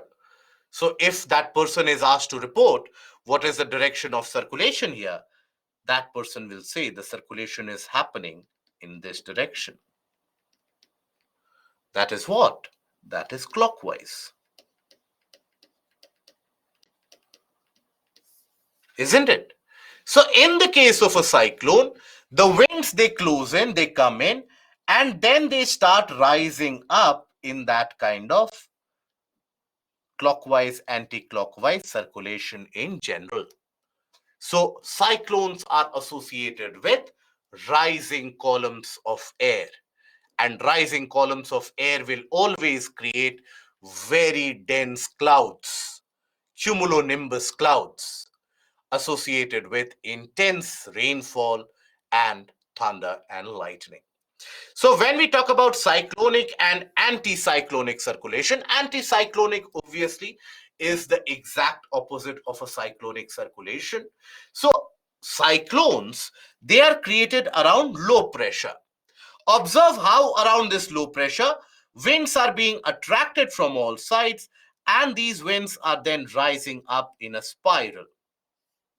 As they are rising up in a spiral, they end up forming basically a kind of cloud formation that causes very intense rainfall.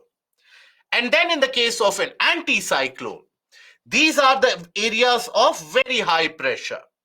So here you have the sinking column of air. So sinking column, here also the winds will basically descend in the spiral fashion, in the spiral manner. And as the winds descend in this manner, they will then hit the ground, and the winds will originate and move in all various different directions. So around the region of the cyclones, you will observe that the winds are coming from all directions. Around the region of anticyclones, the winds are moving out in all different directions. So the cyclone, a well-developed tropical cyclone, is how it appears to look like from the upper atmosphere. This is an image taken from the International Space Station. Observe the clouds. In the clouds itself, you'll be able to observe a kind of a spiral nature here. Observe carefully. Many of the times you will be able to extract much more from the images itself as compared to the written text of the any book. So analyze here. The winds would have risen up and they would have diverged around in a kind of a rotational motion, and that is how the clouds would have spread outwards. Now, when we talk about anticyclones, from higher up, this is what the anticyclones appear to look like. From higher up, this is where the winds are basically sinking. This is where the winds are basically sinking. It is sinking down in that region. And wherever the winds are sinking in that area, what do you have? An absolute lack of cloud cover whatsoever. No cloud cover in that region. So that is why anticyclonic conditions experience lack of rain due to no cloud cover, no cloud cover, okay, and also calm conditions.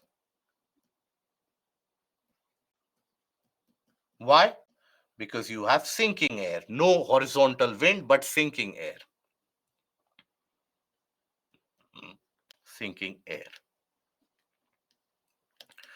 Now, here also, when we talk about, let's say, when we talk about the northern hemisphere or the southern hemisphere, there the influence, the impact of the circulation will be different because of the bending.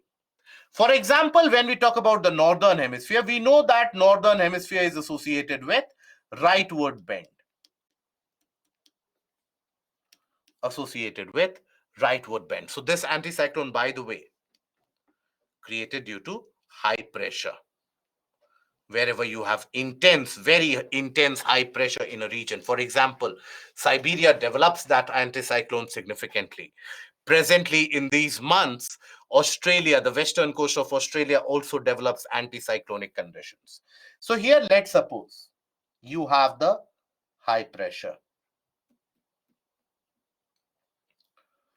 Now, that high pressure means winds are originating in all directions, but the winds will be deviating to the right.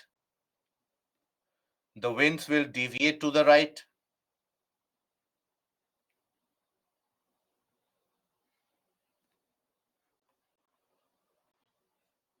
Isn't it? So, what kind of circulation is this? It is a kind of a clockwise circulation of air. When we talk about the southern hemisphere, let's say we talk about the southern hemisphere, winds will be deviating to the left. Okay. So, in this case, if you have the high pressure, the winds will originate, deviate to the left, originate, deviate to the left.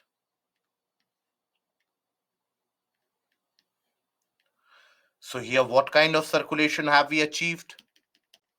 A kind of an anti-clockwise.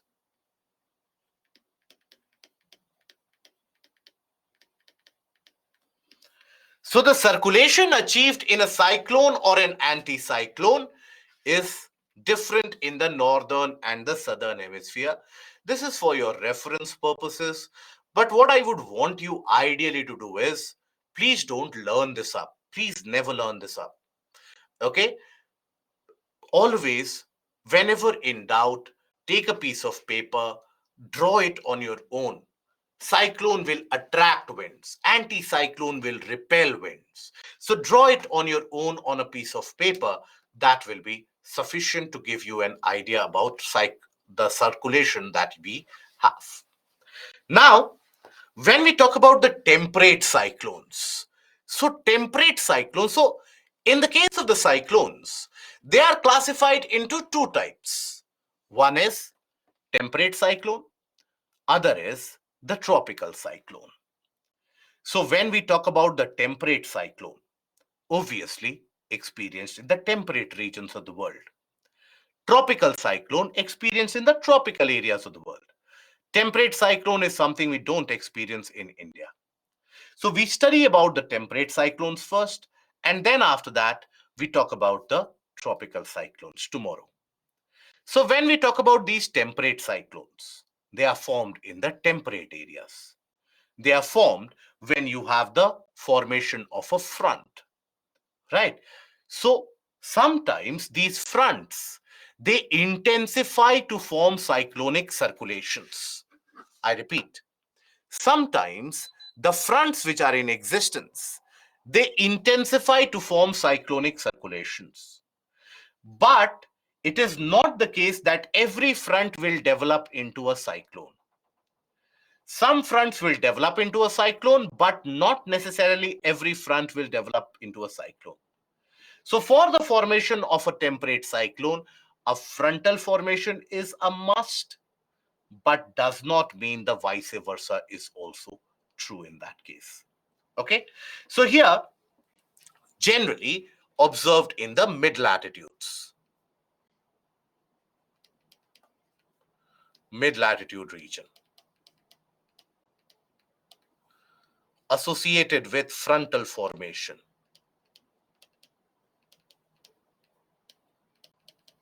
With frontal formation.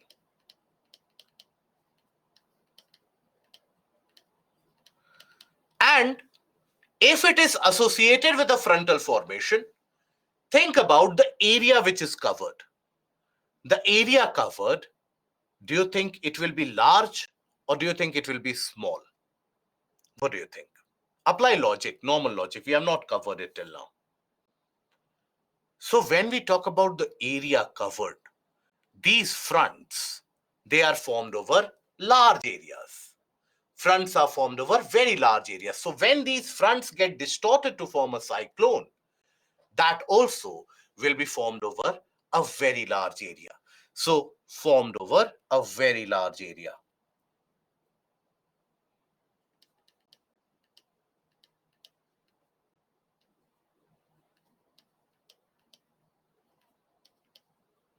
large area. Now, because it is associated with the frontal formation, here, please understand, as it is associated with frontal formation, fronts are created over a large area. That is what gets distorted into a cyclone. So that is why it will also cover a large area. Now, when is it that the frontal formation will be more predominant? During the winter season or during the summer season? What do you think? Whenever the temperature difference between the tropics and the poles is very high, that is when the frontal formation will be very persistent. Always, isn't it? So, this is a cyclone where the frontal formation is important. And frontal formation is much more predominant during the winter season because the temperature difference between the tropics and the poles is much more exaggerated during the winter as compared to the summer season. Okay, so that is why these cyclones are also something which is much more frequented during the winter.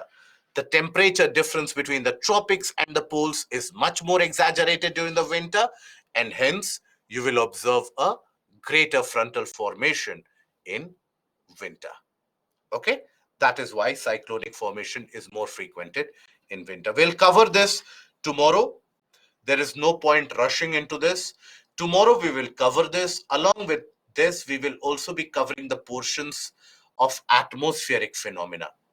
So all of you, I would request you a couple of things. If you want to understand the session for tomorrow significantly, a couple of things are prerequisite. First, regardless of whatever or whenever you have attended the sessions or not, whether you have attended the sessions with open eyes or closed eyes or open eyes but blank mind, whatever might be the state, please revise the tricellular model of circulation tomorrow. Before coming to the class tomorrow, kindly revise the tricellular model of circulation. That is an essential. Okay? And also, I want you to have an idea about the various different portions of the Pacific Ocean.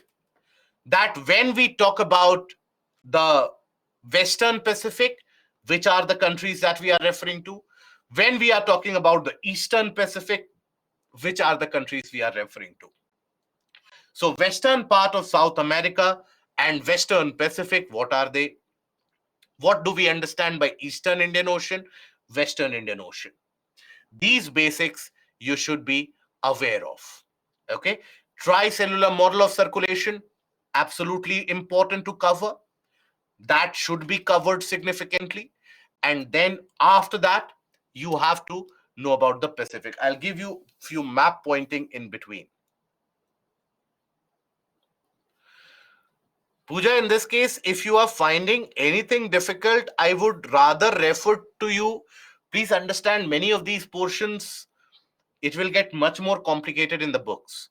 So analyze which is the portion which you have not understood. Take a look at the repeated videos or the recorded videos, or go to the tablet, right? The tablet lectures which are available to you, simply access that. There also, it is basically updated. That is more than sufficient. Aniket, why cyclones mostly occur in Bay of Bengal region and not in Arabian Sea or Indian Ocean? Do you want me to tell the answer of this, Aniket? Will you be able to understand the answer of it?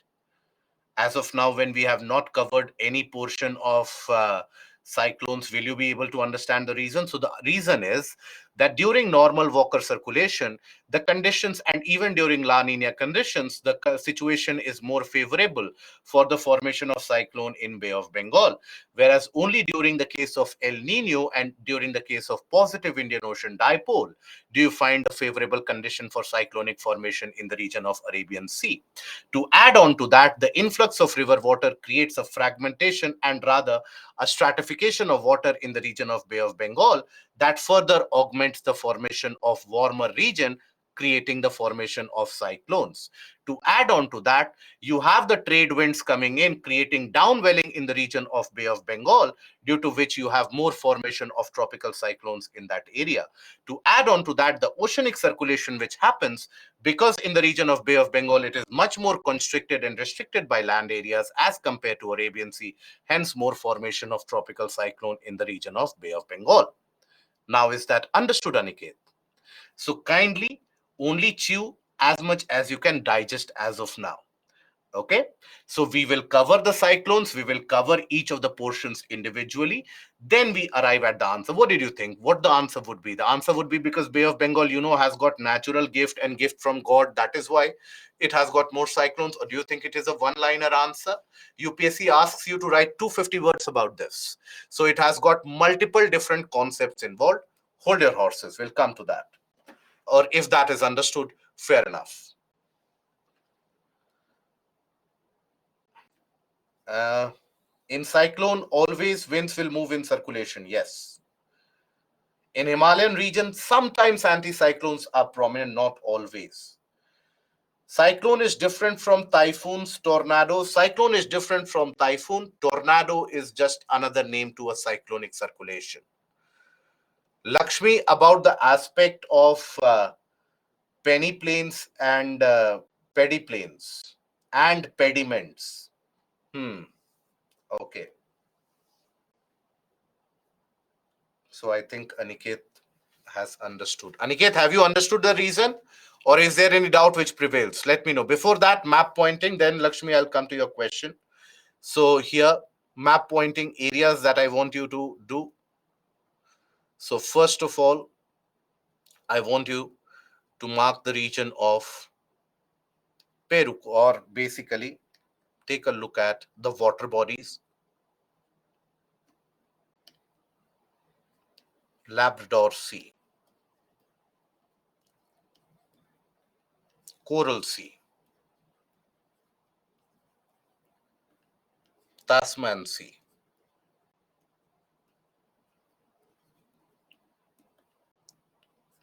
Then look at the region of Horn of Africa.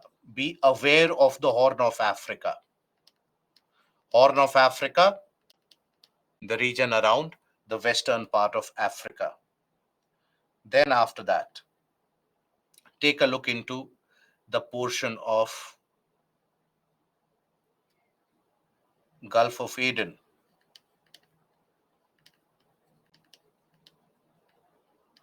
Bab el Mandeb.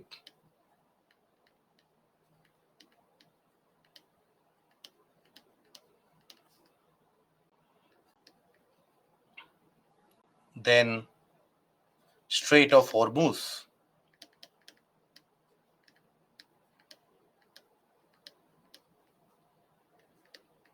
Strait of Gibraltar.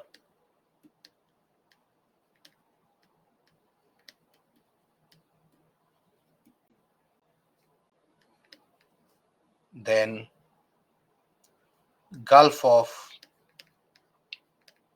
Karabugaz. I'll give you a hint, situated in the region of Caspian Sea. Then after that, look at the regions. For example, Bab el Mandeb is not in Afghanistan. It is a water body. Okay. All of these are basically water bodies that we are talking about. Strait of Malacca. We'll come to it, Swati, slowly and steadily. Then after that, first of all, for tomorrow, I need you to be very particular about Eastern and Western Pacific. I don't want any confusion. What is Eastern and what is Western Pacific? And then, where is Tahiti? Find that. Okay. Polynesia.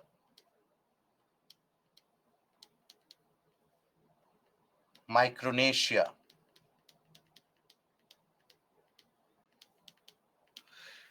Now here, take a look at these areas and the surrounding region also.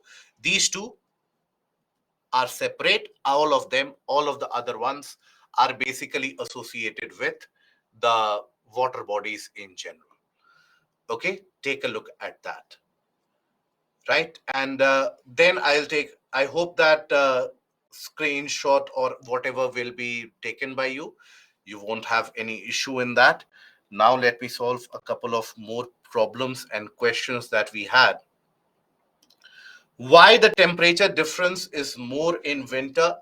So Srinivasan will do one thing. We'll talk about that in form of data during tomorrow's session in the first half itself. So join early. We will talk about it.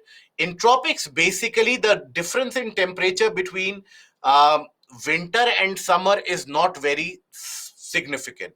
It is basically the temperature is moderate, it is consistent, that is why. But in winters the polar temperature dips drastically, that is why the difference in temperature is very sufficient.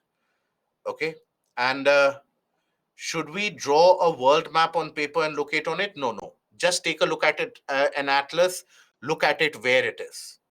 Okay, and we are slow in completing. Yes, absolutely, yes. Is there any doubt in that? So we are repeating every concept at least 2 to 3 times. So it is a different matter that few of us, we still have a grievance that the questions are not taken. But don't worry, the physical geography portion is the one which will take time. And I want you to give time to physical geography. Once that is understood, then the rest of the portions is easily conquerable. It is the physical geography which needs to be put attention to. How notes could be made in brief? Revise it and then understand what needs to be written for the exam perspective. Deepika, both a cloudburst and hailstorm require a continuous upward movement of air. So can you please explain what actually causes the difference in the formation and the size of the condensates and downfall in both? Is it the stoppage or the supply of the rising air? So in the case of the hailstorm, the cloud doesn't grow unsustainably large in size. The cloud is still very much within its limits. It is in the case of the cloudburst where the clouds grow very unsustainably large in size. That is where they will finally give way and cause sufficient amount of rainfall. In the case of the hailstorm, the it is not the absence of the wind, but the continuous upward movement of the wind which creates that, or the updraft of the wind which creates that repeated upward motion of the snow particles. Okay. Now, thanks, Madhur. And I shall try, Anjali. I shall try to take extra sessions if the time permits. Anjum, kindly send a reminder for it. Please be kind enough, send a reminder today itself, because I think I had cleared the mail. So I saw your query previously also, where you had said that the mail has not been replied. Kindly send a reminder.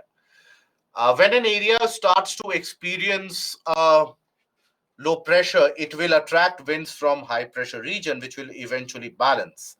Then in what condition the area will experience intense low pressure? In conditions of, let's say, when you have excessive rate of heating, right, or sudden rise of air, that creates an intense low pressure. We will come to that particular portion tomorrow. And then in tornado also, wind move in circulation, in cyclone also. The difference is, in the case of the tornado, the presence of cumulonimbus cloud and the difference, or the presence of cumulonimbus clouds and the difference of air temperature, that air starts to circularly rise up, and that tends to create that pressure difference upwards also. There's a vertical pressure difference created in the case of a tornado. In the case of a cyclone, you have a horizontal pressure difference. So when you have a vertical pressure difference, so it is a kind of a scooping up, like a vacuum cleaner of sorts. So that is where, as the tornado, the small one, it will continue to rotate, it will start scooping up the materials, and the winds will continue to converge there and rise up at an incredibly high speed. And there are other technical differences also: no formation of an eye, etc., formation only over the water bodies, etc. Okay, so you have other cases also. And okay, Lakshmi, you had a question about geomorphology. So please understand, what do we understand by pediments?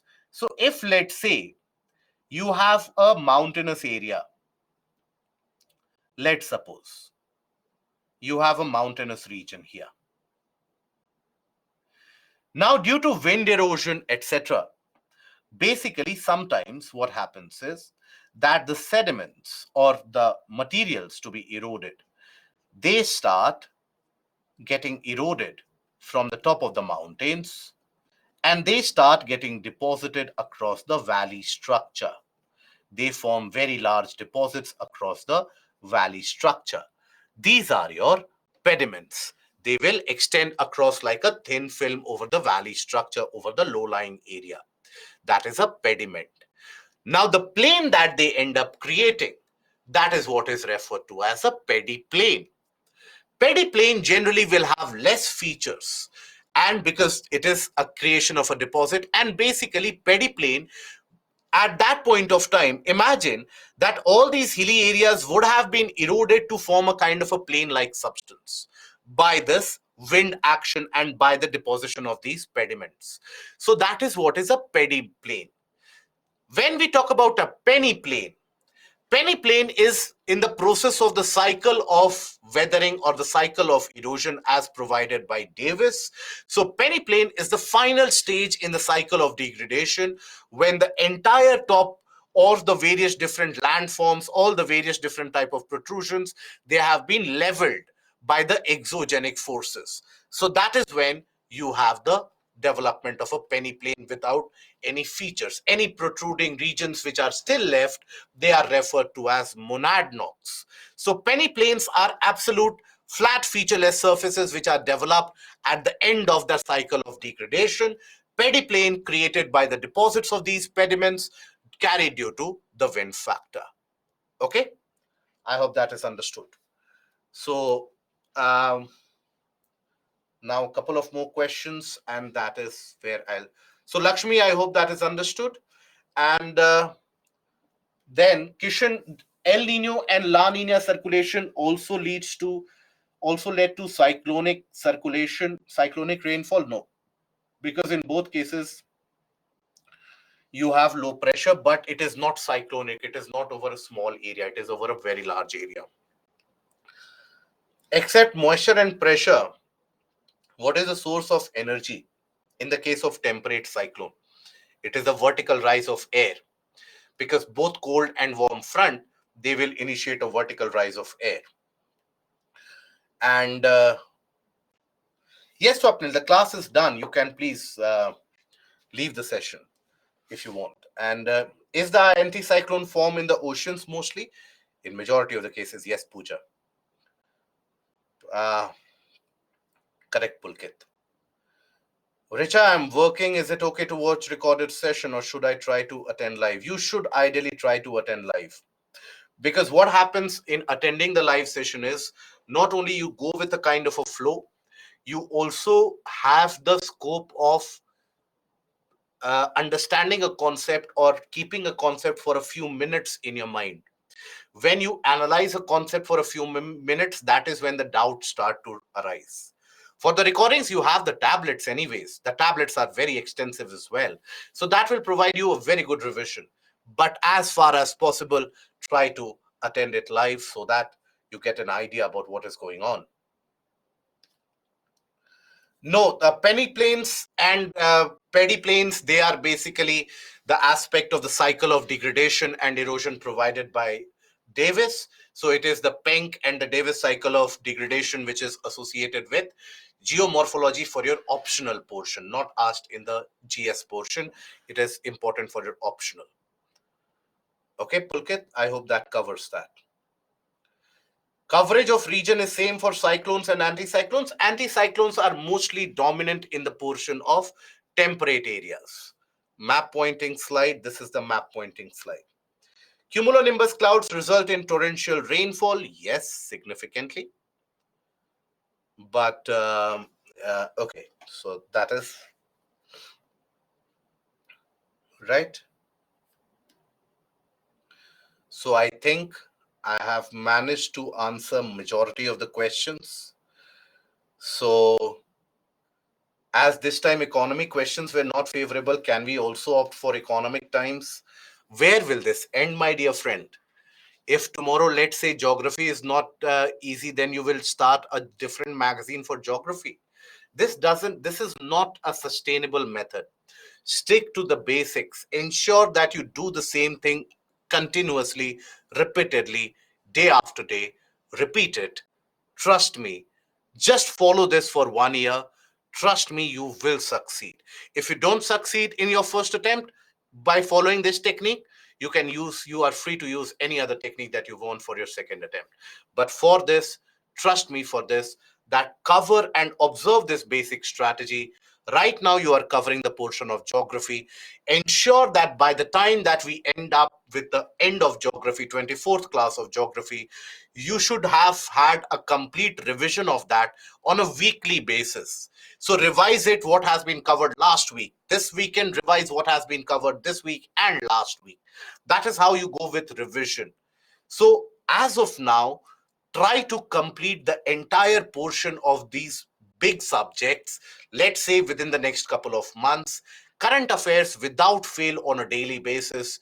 Do it, and so that revision process of this can be initiated as early as the month of September itself. And then meanwhile, while you're covering your portions of optional, etc., start appearing for the prelims test series from the month of November. Trust me, you will experience the difference. Okay. uh, Raghav, I hope you understood. And Facolates, how the wavy material have a definite outlet source beneath in the form of magma cavity. So see, when the rocks are folded, everything will not be folded just like an image. Sometimes, let's say the lower portion does not get folded, but the rock, or if this is the lower portion, I hope you are able to see the pen. Above this, the rock has folded. So in between them, it has created a cavity. So if the magma will fill in here, it will form a kind of a solidification like a cavity, isn't it, Shiva? So that is where we'll restrict the session for today. We meet again tomorrow. I hope the session has been understood in detail. So, till we meet again, do revise the portions that we have talked about. Please cover them. And then we meet again tomorrow. We cover certain areas which are not present, not to be found in any reference book.